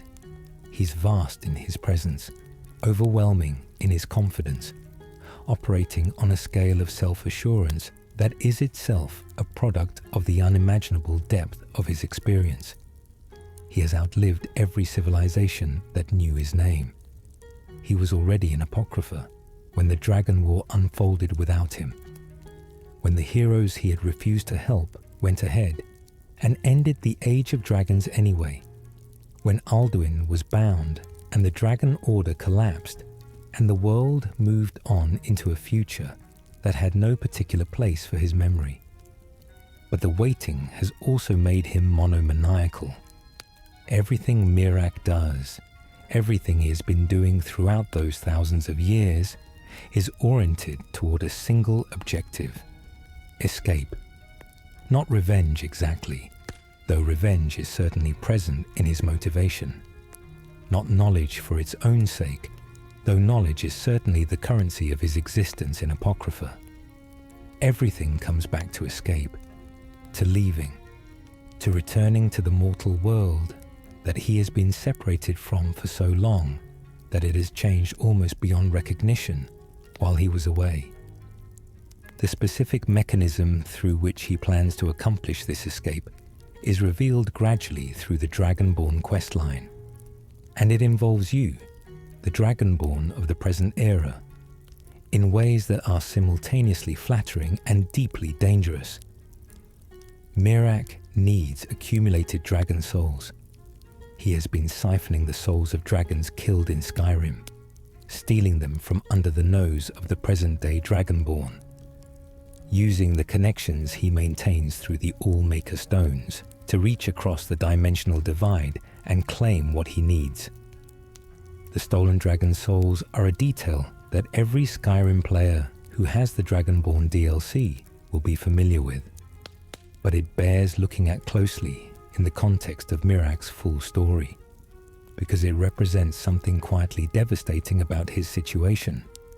He is powerful enough, even from within Apocrypha, to steal the kills of the most powerful being in the mortal world.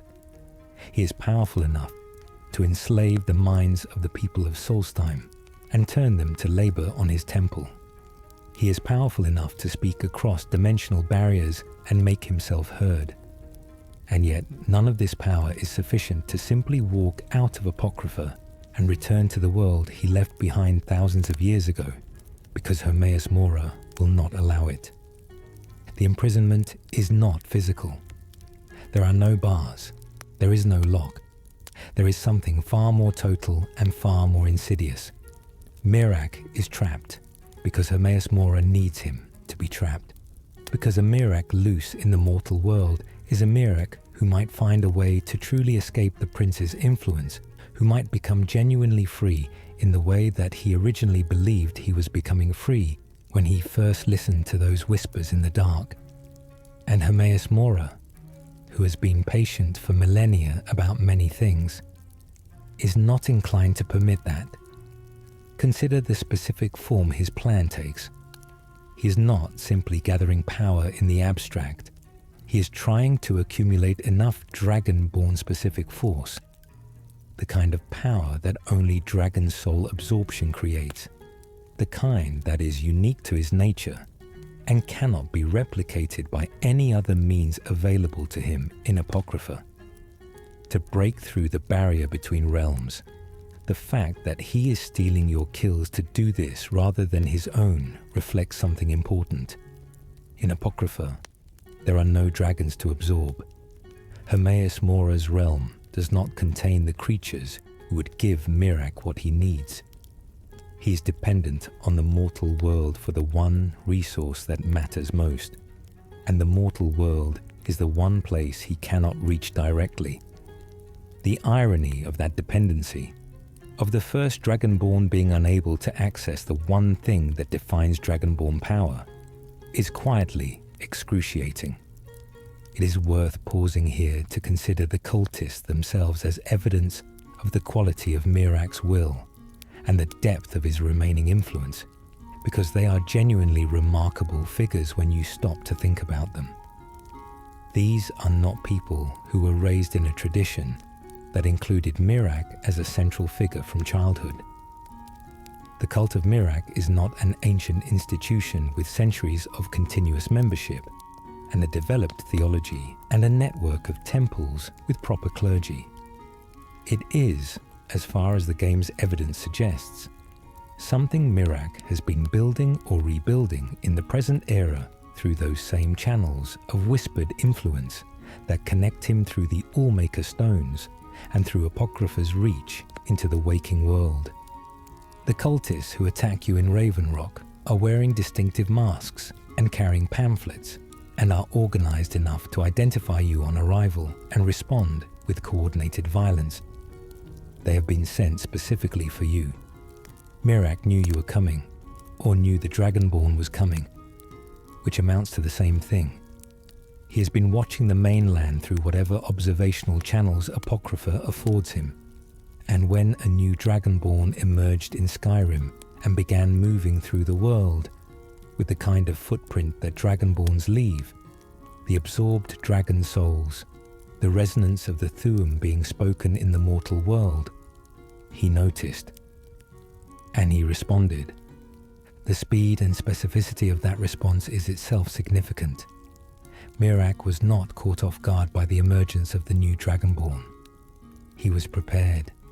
The cultists were already organized, already deployed, already briefed on what to look for and what to do when they found it. This speaks to an ongoing active attention to the mortal world that is remarkable for someone who has been imprisoned in a different plane of existence for thousands of years. He has not been simply enduring. He has been managing, maintaining relationships, watching developments, staying oriented to a world that has been changing without him in ways he has had to track from an enormous remove. The specific content of the pamphlets the cultists carry is worth considering. They ask whether you have heard the word of Miraak, a phrase that deliberately echoes religious proselytizing, the kind of language used by people spreading a faith rather than enforcing a political loyalty. This framing is intentional. Miraak is not simply commanding followers. He is performing the function of a prophet, speaking to people through whatever channel connects Apocrypha to receptive minds in the mortal world, offering them something that makes sense of their existence and places them in a larger story. People follow him not at sword point, but because he has given them a narrative, a purpose, a sense of participation in something that extends beyond the ordinary boundaries of their lives. He learned this from watching the dragon priests operate, from understanding how divine authority works in practice. And he applies it from his prison with the patience of someone who has nothing but time. There is something worth noting about what those thousands of years would have done to Miraak's relationship with ordinary time. For a mortal person, time is experienced as sequence, one thing after another, the present moment always urgent, the future always slightly out of reach. The rhythm of a mortal life is defined by this urgency, by the pressure of finite time, making every choice feel weighty, every delay feel costly. Miraak lost that rhythm somewhere in his first century of imprisonment. After enough time in Apocrypha, the experience of time would have flattened into something more like geography than sequence, a vast expanse that could be moved through in various directions rather than a current that carried you along, whether you wished it or not. This change in temporal experience, this shift from urgency to vastness, is part of what makes the Miraak you encounter so unsettling as a conversational partner. He does not operate on a mortal time scale. He speaks from a position outside ordinary urgency, and the patience in his voice is not a cultivated virtue, but a consequence of having existed for so long that the categories of soon and later have lost their distinction. And yet, underneath all of that, something still burns. The plan to escape, the need to return. Whatever human quality was present in Miraak when he first entered Apocrypha, whatever capacity for longing, for attachment to the specific texture of the mortal world, for the kind of desire that can only exist in someone who has known the ordinary pleasures of existing in a body, in a place with weather and seasons and the smell of cold stone and salt water. That quality was not entirely extinguished by thousands of years in a realm where such things do not exist. It could not be entirely extinguished, because extinguishing it would have made Miraak useless to Hermaeus Mora's purposes. A champion who no longer wanted the mortal world would not have been motivated to build the elaborate escape plans and maintain the connections that made him valuable. The prince needed the longing to persist, and so it persisted, carefully preserved by the same process that shaped everything else about Miraak, kept alive just enough to be useful, never satisfied, never resolved, the oldest wound in the oldest prisoner in the oldest story the game contains. And then a new Dragonborn appears in Skyrim. The last time a Dragonborn walked the world with confirmed historical weight, based on the records available in the game, was the legendary Tiber Septim, founder of the Third Empire, who ascended to divinity as the god Talos, the very figure whose worship is at the center of the political conflict driving Skyrim's civil war. Whether Tiber Septim relied on the voice in the way that the current Dragonborn does is a matter of some debate within the lore, but his status as Dragonborn is established. Before him, Dragonborn individuals appear occasionally in the historical record, but not with great frequency. They are rare, they are significant, and when one appears, they represent an opportunity. Miraak's response to the emergence of the new Dragonborn is complex and worth examining carefully, because it is neither straightforwardly hostile nor straightforwardly welcoming. He sends cultists to kill you. That is, objectively, a hostile opening move. But his subsequent communications through the All-Maker Stones and through Apocrypha have a different quality. They are threatening, yes, but they are also evaluative, probing, almost curious in a way that suggests Miraak sees in the new Dragonborn not simply a threat or an obstacle, but a potential instrument.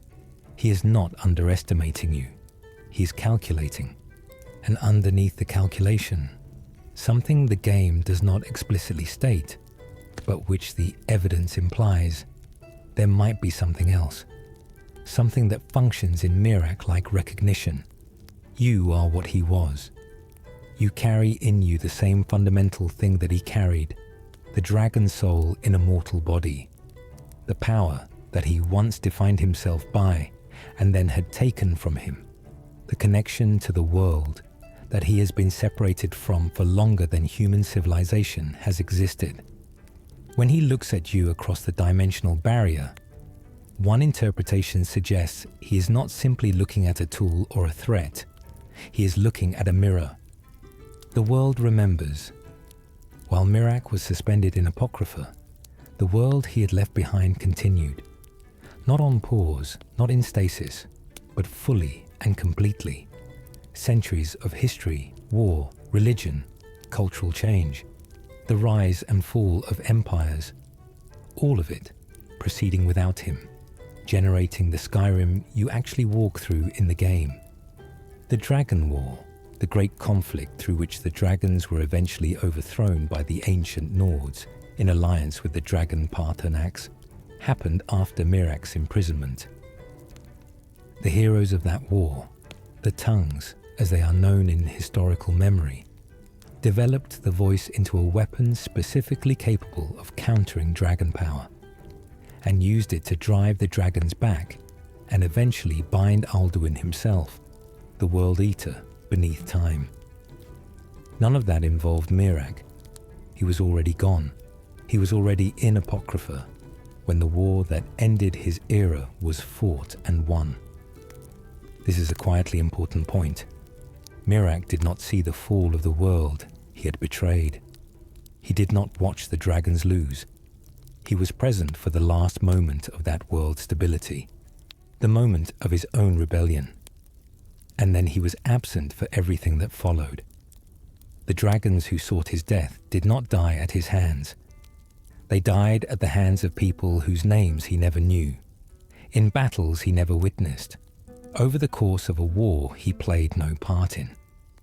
The Nordic civilization that grew up in the aftermath of the Dragon War, the civilization that built the barrows and the cities and the holds that constitute Skyrim as you experience it, had only the most fragmentary and mythologized idea of who Miraak was.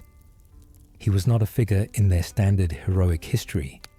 He was not a tongue, or a warrior king, or a companion founder. He was a story told in the margins, a name on certain ancient carvings that scholars puzzled over without fully understanding the context. A cult figure maintained by people on a distant island who built their identity around the return of a master most of the world had forgotten existed. There is something specifically poignant about this aspect of Miraak's situation that is worth sitting with. He is, by any objective measure, one of the most consequential figures in the history of Tamriel. He was the first being to permanently kill a dragon. He staged the first successful rebellion against the Dragon Order, demonstrating for the first time that the supposedly divine hierarchy could be challenged. He was the first Dragonborn, the template for every Dragonborn who came after him, including the one walking through Skyrim in the game's present day. These are enormous historical facts. They should generate an enormous historical reputation.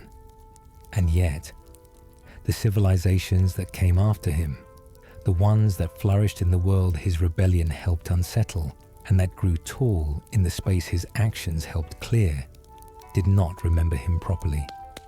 The Dragon War's heroes, Gormleth Golden Hilt, Hakon One Eye, Felder the Old, names you encounter in Sovngarde during the main quest line, are the figures who received the historical credit for ending the Age of Dragons. Miraak gets no credit. He gets, at best, a footnote in scholarly speculation about who built the older structures on Solstheim. He is the unattributed first cause of a revolution whose benefits were claimed by people who came after him, fought the actual war, and got the songs. The Skal people of Solstheim, the indigenous human population of the island with their distinctive Allmaker theology, exist in a complicated relationship to Miraak's legacy. Their sacred stones, the Allmaker stones that represent the spiritual pillars of their cosmology, are the very things Miraak has corrupted and turned to his purposes. His influence over those stones represents a deep and fundamental violation of the Skal's spiritual world, the corruption of the objects most central to their relationship with the divine by the will of a figure who has been dead to the world for thousands of years. When you arrive on Solstheim and discover that the villagers have been enslaved, that they walk to the Allmaker stones in a trance and labor on Miraak's temple and cannot explain why, you are witnessing the ongoing cost of a corruption that began before their culture existed. The Skal elder Storn Crag Strider, who you meet early in the Dragonborn questline, as the one Skal who remains free of Miraak's influence, is protecting himself and his knowledge through sheer will, holding a secret against the intrusion of Hermaeus Mora, specifically because he knows that surrendering that knowledge would cost something essential. His eventual sacrifice, giving up the ancient knowledge of the Skal that he carries as elder, and that Hermaeus Mora wants as the price of helping the Dragonborn, is one of the most genuinely affecting moments in the DLC. A quiet tragedy that echoes the larger tragedy of Miraak in miniature. Storn has a kind of integrity that Miraak once had and lost, and watching him give it up, not for power, not for escape, but for the survival of his people, puts the contrast between the two men in sharp relief. Storn's death is also a reminder that the events of the Dragonborn questline are not consequences-free. You are the protagonist, but the story does not bend itself to spare everyone around you from the costs of what is happening. Storn dies, so that you can learn Bend Will, the shout needed to break Miraak's control over the Allmaker stones, and ultimately face him in Apocrypha. He makes that choice knowing what it costs. His knowledge of the Skal, the accumulated spiritual inheritance of his people that he has carried as elder, is surrendered to Hermaeus Mora, who absorbs it with the dispassionate efficiency of a filing system receiving new documents. The knowledge goes from something living and purposeful, an elder's wisdom held in service of a community, to something stored and catalogued and preserved in the form of a trophy. The form persists, the meaning is gone. Raven Rock, the main settlement on Solstheim in the DLC, carries Miraak's shadow in a different way. It is a Dunmer settlement built on the ashes of a previous Imperial colonial outpost, a place that has survived the eruption of Red Mountain, the abandonment of Imperial support, the slow economic decline that comes from being the furthest outpost of a civilization that no longer particularly cares about you. The people of Raven Rock are survivors in the most fundamental sense. People who have kept going through circumstances that should have finished them. And yet even here, in this settlement that has endured everything else, Miraak's influence reaches. The cultists who attack you in the streets are not foreign invaders. They are people who came to this island specifically because of him. People who heard something that made them abandon whatever lives they had before and travel to the edge of the world to serve someone who has not walked in it for thousands of years. Councillor Morvain and the other leaders of Raven Rock are doing what leaders of beleaguered communities always do, managing the immediate crises with the resources they have and hoping the larger threats don't materialize before they can address them. The enslaved villagers working at the Allmaker stones are a crisis they cannot solve, because nothing in their experience or their toolkit gives them any framework for understanding what they are seeing, the strange behavior, the trances, the compelled labor at ancient stones in the middle of the night. These are not problems that ordinary authority can address. They are the spillover effects of a conflict that is happening in dimensions the ordinary inhabitants of Solstheim cannot perceive. This is part of the horror of what Miraak does through the Allmaker stones. Not just that he enslaves people, but that the enslaved people's communities have no way to help them. The Skal elders can keep themselves free through will and knowledge, but they cannot liberate the afflicted. The guards of Raven Rock can see that something is wrong, but cannot identify it as a problem they are equipped to fight. The most they can do is watch and worry. Miraak's reach extends not just into the bodies of those he enslaves, but into the helplessness of everyone around them. A second order of suffering that radiates outward from each person he has taken.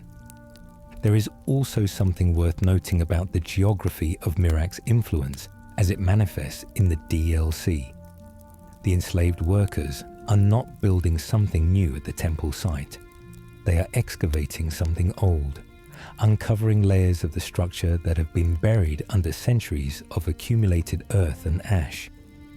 The upper sections of the Temple of Miraak that are already exposed are the later additions, the parts built closest to the end of Miraak's active period. What is being uncovered through the forced labor appears to be the older core, the deepest and most original sections of the structure. Whatever Miraak wants from his temple, it seems to be in those oldest parts. The labor is not reconstruction. It is archaeology of the most compelled kind. What exactly lies in those lowest chambers, the game does not fully reveal, but the pattern of where the workers are directed and how methodically they seem to be uncovering a specific depth suggests that something deliberate was left or sealed there. Something that Miraak, from inside Apocrypha, still needs access to. The mask and the name. There is an object in Skyrim that carries the weight of Miraak's entire story, in a form you can physically hold. And it is the one artifact most players will find themselves acquiring almost incidentally at the end of the Dragonborn questline.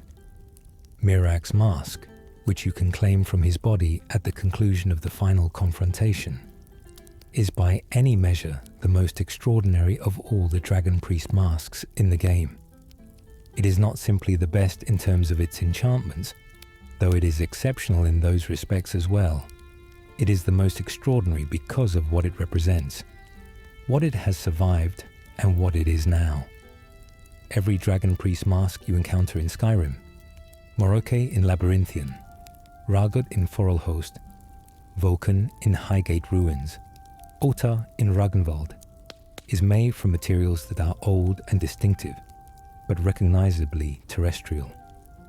Iron, steel, wood, materials from the mortal world, shaped by mortal hands in the service of a theology rooted in the mortal world, even when it gestures toward the divine. Those masks are extraordinary artifacts, but they are the extraordinary of the exceptional craftsmen, working in the traditions available to them. They are the products of a living culture at a specific moment in its history. Miraak's mask is something different. The lore confirms it was given to him by the dragons.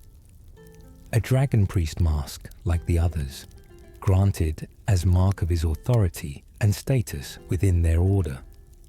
What it looks like now is harder to account for cleanly. Its construction bears the quality of something that has been in Apocrypha for a very long time, and if the tentacle motifs worked into its design suggest an influence that the original draconic gift did not carry, well, that could imply that the mask was reshaped during his millennia in Hermaeus Mora's realm, its original form gradually bearing the imprint of the power that surrounded it for so long. The angular severity of the Dragon Priest mask tradition is still present, still recognizable as belonging to the same visual lineage that produced Miraak and Nakreen, but it has been taken further, pushed past the point where it reads as purely the product of a mortal culture's sacred craftsmanship. When you wear it, the enchantments it carries are the most powerful of any mask in the game. This tells a story about where those enchantments came from. They are not the legacy of Miraak's living days as a dragon priest, when he would have had his abilities at their natural peak without needing external amplification. They are the legacy of Apocrypha, of thousands of years of study in a realm that distills knowledge into essence, that compresses the understanding of magical principles into forms that can be stored in objects and transmitted through contact. The mask he wore as a dragon priest helped define his authority among his contemporaries. The mask you claim from his body is the crystallized form of thousands of years of forbidden learning, the physical residue of an existence that spent longer in Apocrypha than most civilizations have existed in the mortal world. But the mask is also a kind of tombstone. It is the most personal object associated with someone who has no other personal objects left, whose temple is half reclaimed by Solstheim's ash, and whose followers are scattered, and whose entire civilization has been dust for longer than the current calendar system has existed. To take it from him at the end is, in a way, to take the last remaining physical expression of his identity, the face he wore, the face behind which all that history and all that pride and all that terrible patient reaching lived and breathed and planned across thousands of years. And to wear it is something the game allows without ceremony, without comment, as though it is simply another piece of equipment to be evaluated and possibly equipped or sold. Look at what wearing the mask means in practical terms. You put on the face of the first Dragonborn and walk back into the world that he spent thousands of years trying to reach. You go where he could not go. You breathe the air he was denied. You stand in the sunlight of a world that moved on without him, and that doesn't know or care that its most ancient hero is now occupying your inventory slot between a piece of enchanted armor and a collection of ingredients. The mask does not care either. It carries no resentment, no awareness, no residue of the person it once belonged to that you could feel as anything other than its enchantments. Whatever Miraak was, it is not in the mask anymore. It is in you, absorbed with his soul when Hermaeus Mora ended him. This is the most intimate possible form of the trophy. Not an artifact that represents him from a distance, but an artifact that was him, that was his face in the world, and that now belongs to someone else entirely. Miraak's name, meanwhile, carries its own weight that extends beyond the translation discussed earlier. In the practical, living context of his era, carrying a name that meant loyal guide, that meant servant, that meant someone defined by devotion to a higher authority. That name was not a diminishment. It was an honor. It was a recognition of his role as the highest human intermediary between the divine order of the dragons and the mortal population that served them. To be named for service at that level was to be named for something genuinely exalted. The name was designed to be worn with pride, and it was. The tragedy is that the thing the name described stopped being true at some point during his years of deepening involvement with Hermaeus Mora, and yet the name remained. He carried a servant's name through the arc of someone who had rejected servitude in the most dramatic way imaginable, and found himself in the end more thoroughly a servant than he had ever been in his living days. Because at least the relationship with the dragons was explicit, mutual, and organized around genuine theological meaning. What Hermaeus Mora offered was the appearance of freedom, wearing the substance of deeper captivity, and Miraak accepted it with open eyes and both hands, because he believed his exceptional nature made him immune to consequences that lesser minds could not escape. There is a conversation you can have with Hermaeus Mora during the Dragonborn questline, in which he compares you to Miraak in ways that are meant to be both instructive and mildly threatening. He implies that what happened to Miraak could happen to you, that the arrangement he is proposing, trading your assistance for the knowledge you need to defeat Miraak, is not fundamentally different from the arrangement he made with Miraak thousands of years ago. He is offering you knowledge in exchange for service, and he is doing it with full transparency because the trap does not require concealment to work. You take the knowledge. You take it because the alternative is failing to defeat Miraak and allowing his plan to proceed. This is the most honest thing the DLC does. It does not allow you to be the hero who refuses the devil's bargain. It makes you make the same fundamental choice Miraak made, in a smaller version, with better information, and then asks you to think about what that means. You are not more virtuous than Miraak was. You are simply in a better position. The difference between you and him is not character, it is circumstance. The Dragonborn arrives. The Dragonborn D. L. C begins with the attack in Raven Rock, and it is a structurally brilliant opening precisely because it does not begin with Miraak. It begins with you. You walk off the boat onto the docks of Raven Rock, a traveller arriving in a place that is already suffused with history and strangeness, and within moments you are being attacked by masked cultists, whose pamphlets invoke a name you may or may not already recognize. This is not an accident of storytelling. This is the DLC telling you, from its first moments, that the real story here is not about an ancient evil awakening to threaten the world. It is about a specific relationship between two specific beings, you and Miraak. And that relationship begins not with his presence, but with the evidence of his ongoing existence, the followers who still walk the world in his name. The environment you land in is worth attending to before you get caught up in the immediate threat. Raven Rock is not the Skyrim you came from. The volcanic ash that coats every surface here is not metaphorical. It is the literal fallout of Red Mountain's eruption centuries ago, the great geological event that shattered Morrowind and drove the Dunmer diaspora that eventually rebuilt this settlement in the ruins of the imperial outpost that preceded it. The sky above Solstheim has a different quality from Skyrim's mainland sky, heavier and more amber-tinged, filtered through particulate matter that the atmosphere here never fully clears. The trees that grow in the ash wastes outside town are not the pines and firs of Skyrim, but twisted, pale fungal organisms that exist nowhere else in Tamriel. This is a place that has been changed by catastrophe, and that wears its damage openly, without apology. In this, it is appropriate context for the story you are about to enter.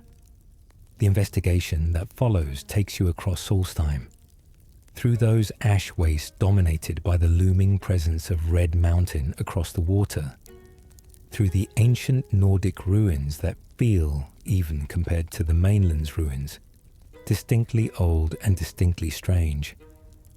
And each step deepens your understanding of what you are dealing with.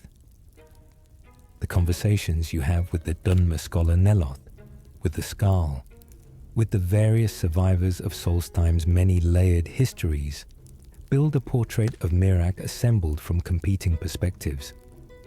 Neloth views him with the kind of clinical fascination that mages reserve for things that are extraordinarily dangerous and extraordinarily interesting in roughly equal measure. The Skald view him with a fear that is not the ordinary fear of an immediate physical threat, but the deeper fear of something that has been desecrating what is most sacred to them for a very long time. The cultists view him with devotion that would be touching in a different context.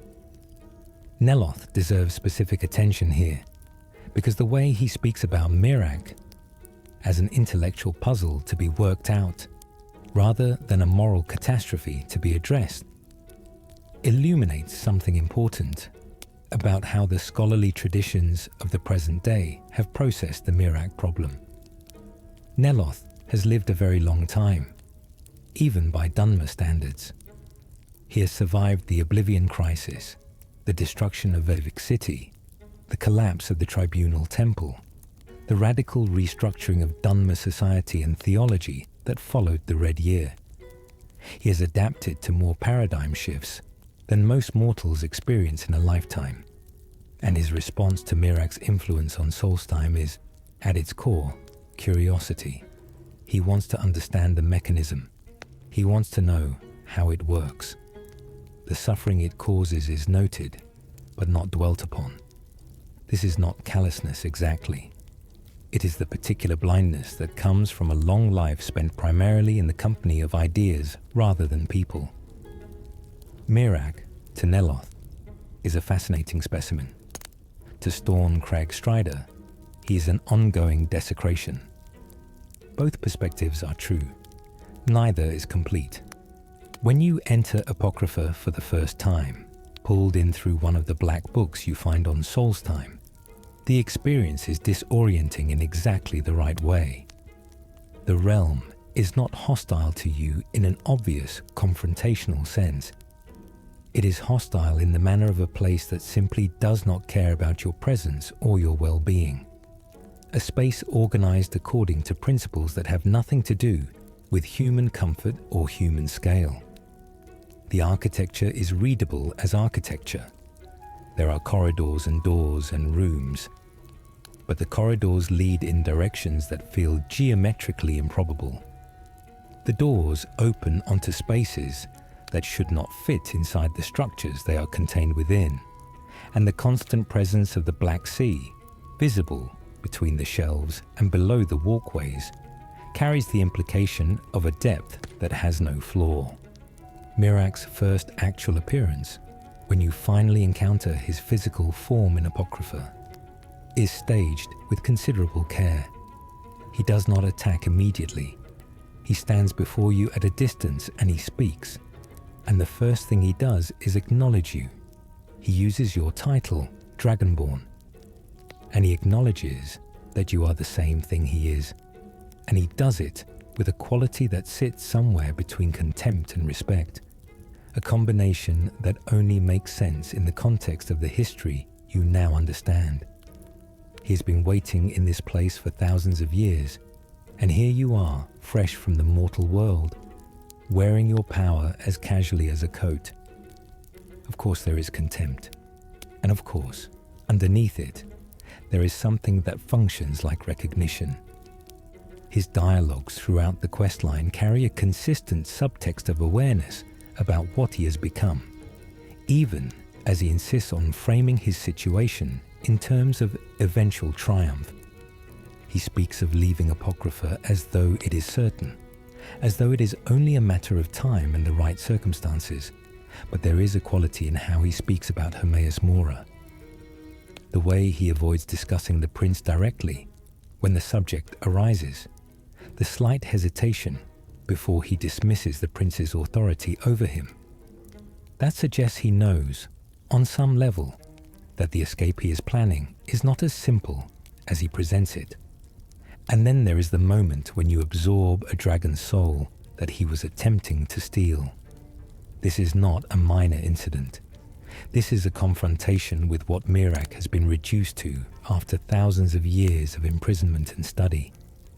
Someone who is powerful enough to siphon dragon souls from a distance, but not powerful enough to keep them against the opposition of a dragonborn who is present in the flesh. Every soul he loses to you is a setback to his plans. Every confrontation with you in Apocrypha is a demonstration that his power, vast as it is, has limits that yours does not. And he is aware of this. The frustration is present in his voice beneath the contempt, a tight, controlled quality that speaks to someone managing their response to a situation they did not fully anticipate. The escalation toward the final confrontation happens through a series of Apocrypha visits, each one going deeper into the realm, each one revealing more of Hermaeus Mora's architecture and purpose, each one bringing you closer to the specific knowledge you need to challenge Miraak on his own ground. The structure is appropriate to the story. To defeat the first Dragonborn, the new Dragonborn must go to the same place the first Dragonborn went and learn some of the same things. The questline asks you to walk something like Miraak's path, to understand the seduction of Apocrypha by experiencing it from the inside, before it can give you the tools to confront what that seduction ultimately produced. Each visit to Apocrypha in the questline is structurally distinct. The first time, you are a stranger in an impossible place, disoriented, reactive, fighting your way through dangers you barely understand toward a goal that the environment seems to resist. The second time, you are beginning to understand the architecture, not intellectually, not in the sense of having a map, but in the bodily sense of having been somewhere before and retaining the muscle memory of its demands. By the third visit, You are operating in Apocrypha with a confidence that should disturb you, because that confidence is itself evidence of Apocrypha's effect on you. You are becoming more at home there. The realm is not hostile to you in the way it was initially. It is accommodating you, adjusting to your presence, making room. This is exactly what happened to Miraak, across a span of time so much longer that the accommodation had time to become transformation. You are experiencing in compressed form the process that took thousands of years to complete in him, and you are experiencing it clearly enough that the parallel should be visible. The shout bend will, which you need to fully engage with the questline's resolution, is assembled across the questline's progression. The final word of it is obtained through Hermaeus Mora's instruction after Storn's sacrifice, completing the shout that allows you to break Miraak's control over the Allmaker stones and ultimately to face him directly. The name is worth sitting with. Bend will. The capacity to take the will of another living thing and curve it toward your own purposes. This is what Miraak has been doing to the people of Solstheim through the corrupted stones. This is what Hermaeus Mora has been doing to Miraak through thousands of years of patient shaping in Apocrypha. And this is what you now have the power to do. The questline has, by the time you acquire Bend Will, made everyone in its principal cast, Miraak, Hermaeus Mora, and you, practitioners of the same fundamental act. The difference is only scale and duration, and whether the bending was done with consent. The Final Confrontation.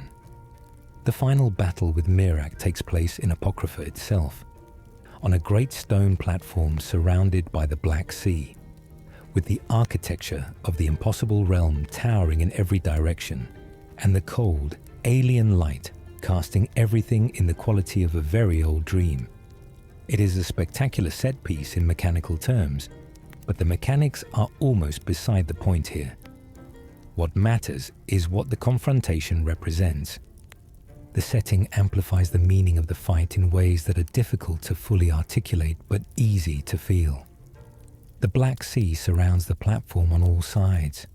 That water without depth, markers, that surface without reflection, stretching out to a horizon that the architecture of Apocrypha deliberately makes impossible to reach or clearly see. The shelves of books rising in the middle distance carry the quality of the realm's fundamental nature. You are fighting for your life in a library, in the repository of hidden things, in the place that consumed the person you are fighting, and that now observes your confrontation with the detached attention of a scholar watching an experiment reach its conclusion. The sky above Apocrypha, if it can be called a sky, has the quality of something that has never been blue and never will be. It is the color of deep water seen from below, a shade of green-black that is neither night nor day but something orthogonal to that distinction. In this place, surrounded by this, with Hermaeus Mora's vast and patient attention pressing on everything from every direction, you fight the first Dragonborn. You are fighting the man whose existence made possible everything you are, whose discovery of what the Dragonborn's power could do, and whose catastrophic misuse of it set in motion a chain of events that echoes across thousands of years directly into the present moment. In a very real sense, you are fighting a version of your own origin story, the dark mirror of what you might have become if the circumstances had been different.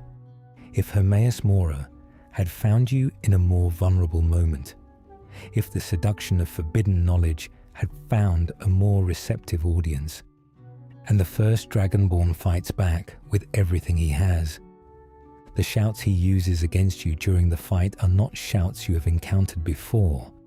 They are ancient forms of the voice, expressions of the Thu'um as it existed before the Nordic tongues refined and codified it into the tradition that produced the Greybeards and their order.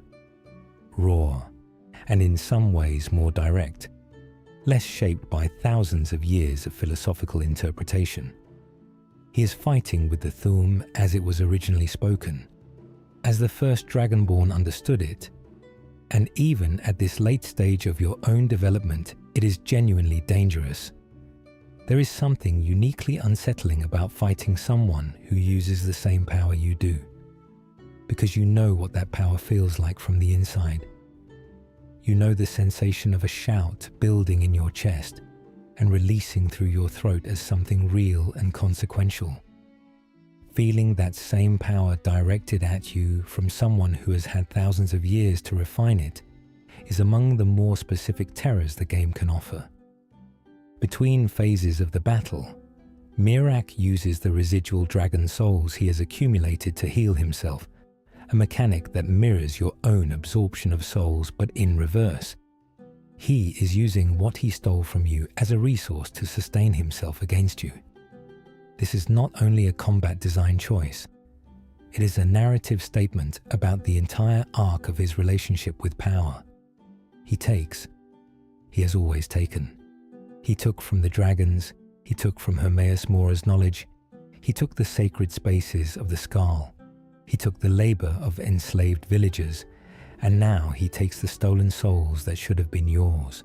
Taking is his primary mode of engaging with a world that he cannot fully reach, the only form of connection available to someone imprisoned on the wrong side of reality. But you win. You reduce him, gradually and at considerable cost, to a state where he can no longer sustain the combat. And then the moment arrives that transforms the entire meaning of the encounter. Hermaeus Mora intervenes. The Daedric Prince, speaking from the space around and below and behind everything in Apocrypha, watches the confrontation with the patient attention he brings to all things. He has been watching Miraak for thousands of years. He has watched him learn and plan and reach toward escape and fail to reach it over and over with the tireless repetition of someone who has no other objective. And now he watches Miraak be brought to the edge of defeat by the new Dragonborn, and his response is to kill Miraak himself in a manner so sudden and so absolute that it overrides any possibility of the Dragonborn claiming the victory for themselves. This is, on its surface, a betrayal. Miraak was Hermaeus Mora's champion, his most devoted and most powerful servant in any mortal form the prince has ever had. And when the moment comes that Miraak is vulnerable, the prince does not protect him. He executes him. He uses the Dragonborn's victory as the excuse to remove a piece from the board that has been growing inconveniently independent, that has been working toward an escape that Hermaeus Mora does not wish to grant, that has been accumulating enough power and enough intention that the risk of genuine freedom was beginning to feel less theoretical. There is a speech Hermaeus Mora gives at this moment that is worth examining carefully. He describes Miraak as having served his purpose.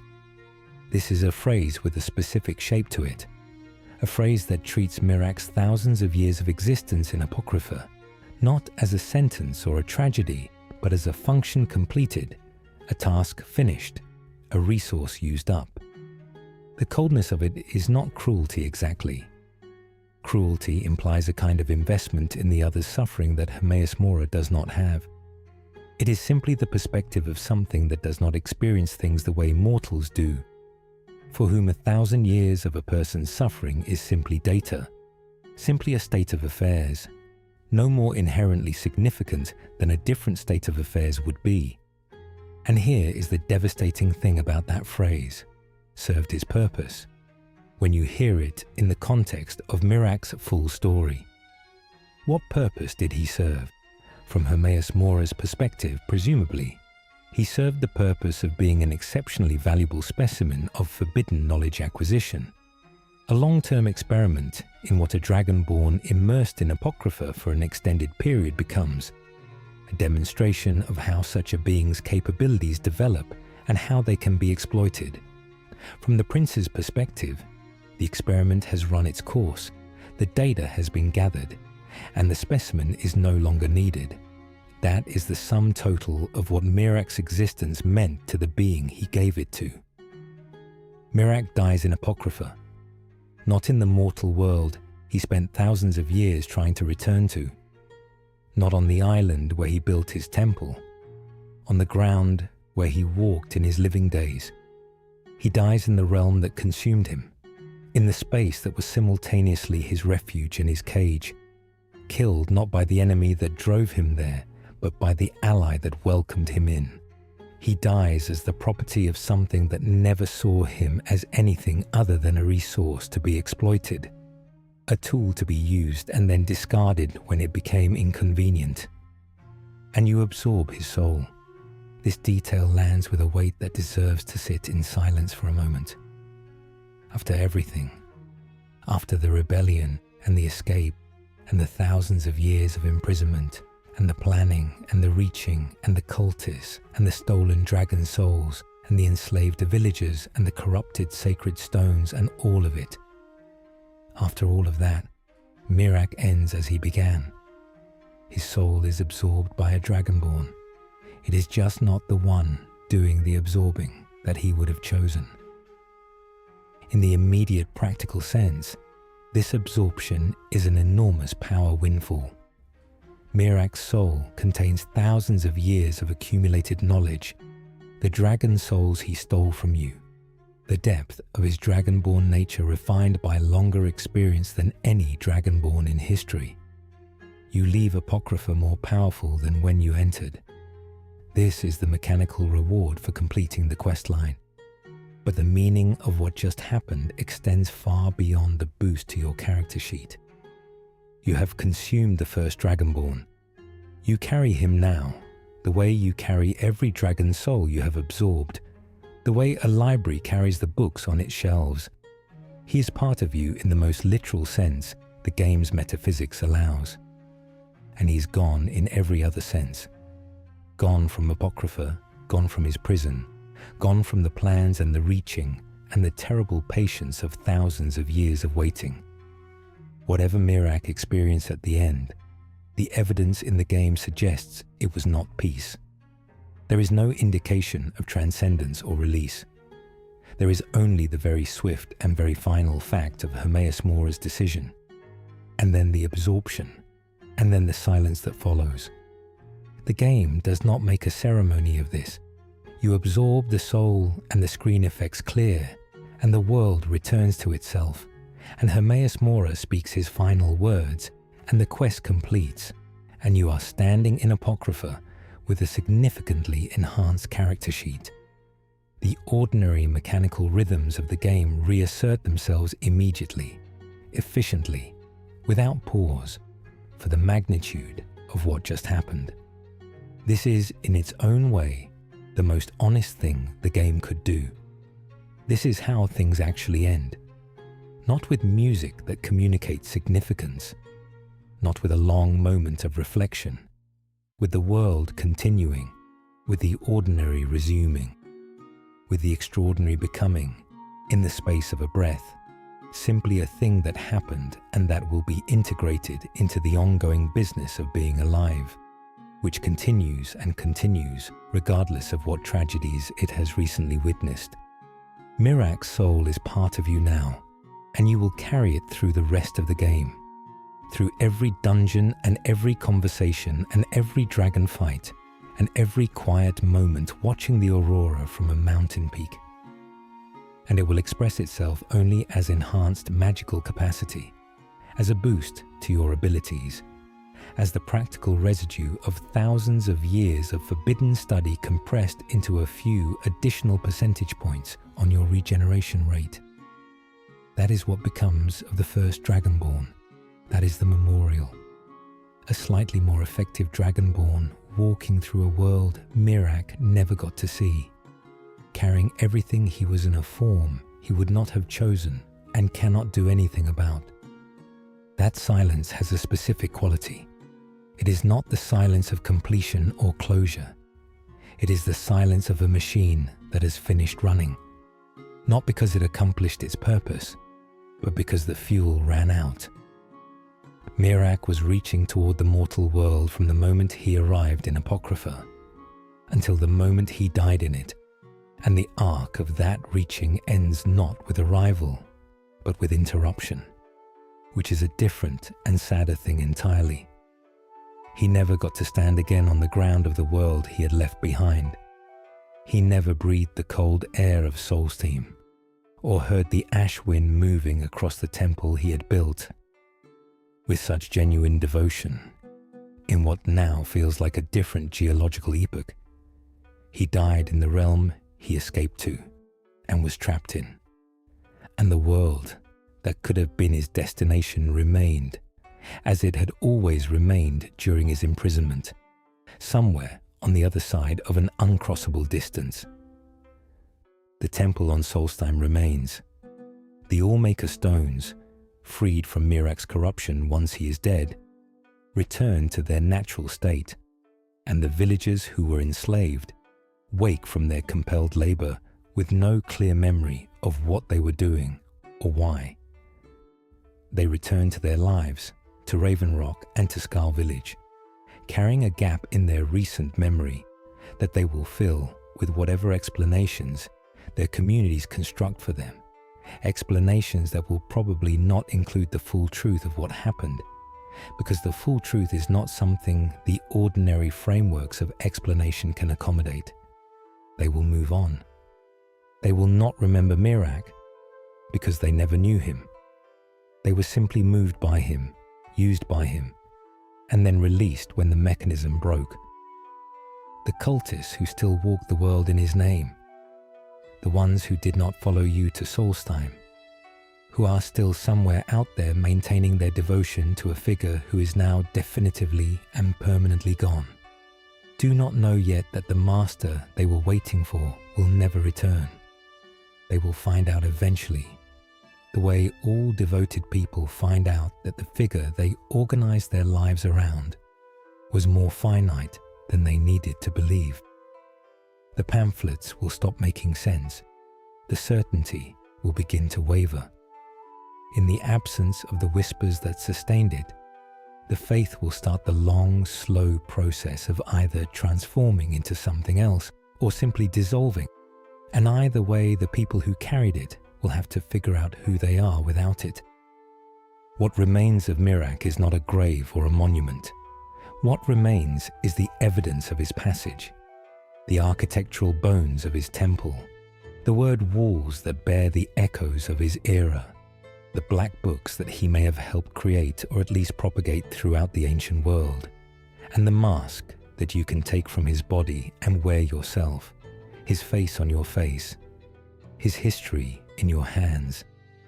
There is something that functions in the structure of Miraak's story like tragedy in the classical sense, not as a descriptor for anything sad, but as a specific type of narrative in which a person of great capability and genuine distinction is destroyed by the interaction of their excellence with their fatal flaw.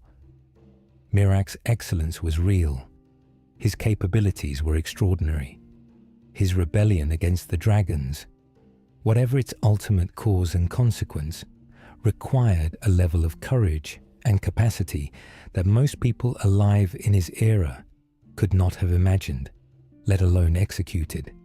He was genuinely remarkable, and his fatal flaw was the same thing that makes all the most compelling fallen figures fall. Not stupidity, not weakness.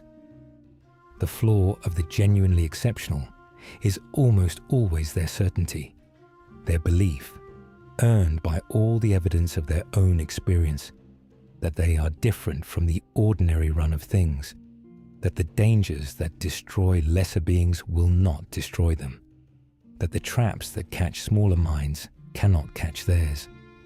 Miraak sought out Hermaeus Mora because he was smart enough to recognize what was being offered through that black book, and confident enough to believe he could take it without being taken by it. He walked into Apocrypha not under his own power, but in Mora's arms, saved from death by the entity that would become his eternal jailer, and certain enough in his own power to believe that the realm receiving him was not a prison, but a refuge. He was wrong in the most total and the most irreversible way. And everything that followed, every corrupted stone and enslaved villager and frantic cultist and stolen dragon soul, is the long, slow, terrible unfolding of that single catastrophic miscalculation. The fire is low now. The last of the wood has burned down to coals that pulse with occasional light in the dark. Outside, wherever you are listening from, the world is doing whatever the world does when no one is attending to it, carrying on indifferently as the world always does. Miraak carried himself into the kind of story that the world does not remember fondly, if it remembers it at all. The first Dragonborn, the greatest servant of the Dragon Order, the man who killed dragons before any human had ever imagined doing so, the prisoner of Apocrypha, the champion of Hermaeus Mora, the thief of souls, the returned master who never returned. The part of his story that is hardest to sit with, in the end, is not the betrayal or the imprisonment or even the death. It is the gap between what he was and what he became, and the fact that the gap was not sudden. There was no single moment of corruption, no decisive fall, no clear line between the Miraak who was genuinely devoted to his role and the Miraak who was Hermaeus Mora's instrument.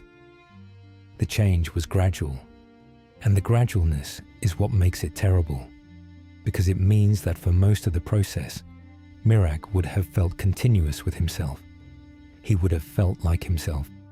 He would have believed that what he was doing was an expression of his own will, his own values, his own vision for what he could become. The self that was being shaped by Apocrypha's influence would have felt, from the inside, like his real self, expanded, deepened, strengthened, but fundamentally continuous, not replaced, becoming. This is how the longest and most complete corruptions work, not by removing the person and installing something else, but by keeping the person present and continuous, while gradually reorienting what the person is oriented toward, until the desires that remain are the prince's desires, and the purposes that feel most urgent are the prince's purposes, and the individual who houses all of this still believes, sincerely, that they are acting freely. Miraak believed he was becoming free, right up to the end, right up to the moment Hermaeus Mora killed him with the detached efficiency of someone closing a file. He believed that what he was doing was in service of his own liberation. The tragedy is not that he was deceived. The tragedy is that he was not entirely wrong. There was something of himself in there, something genuine, something that remained Miraak rather than merely Hermaeus Mora's tool. But it was not enough. The proportion had shifted too far, too long ago, and what remained of the original Miraak was insufficient to accomplish what the whole Miraak had once been capable of imagining. Somewhere in Apocrypha, on the infinite shelves, there is presumably a book about him, a book that contains everything. The name his masters gave him, the pull of that black book he found in the dark before dawn, the exact form of the knowledge that seduced him, the sound of the first dragon soul he absorbed, the texture of the world as it looked to him from the wrong side of the divide when Hermaeus Mora pulled him across it and into the realm of forbidden knowledge, and everything that had been his life was on the other side, unreachable, receding. Hermaeus Mora knows what is in that book. He curates it. He has probably returned to it many times, in the way that readers return to favorite passages, reviewing the shape of his greatest acquisition with something that functions, in whatever way things function for a Daedric prince, like satisfaction. Somewhere that book is sitting on a shelf, and no one will ever read it.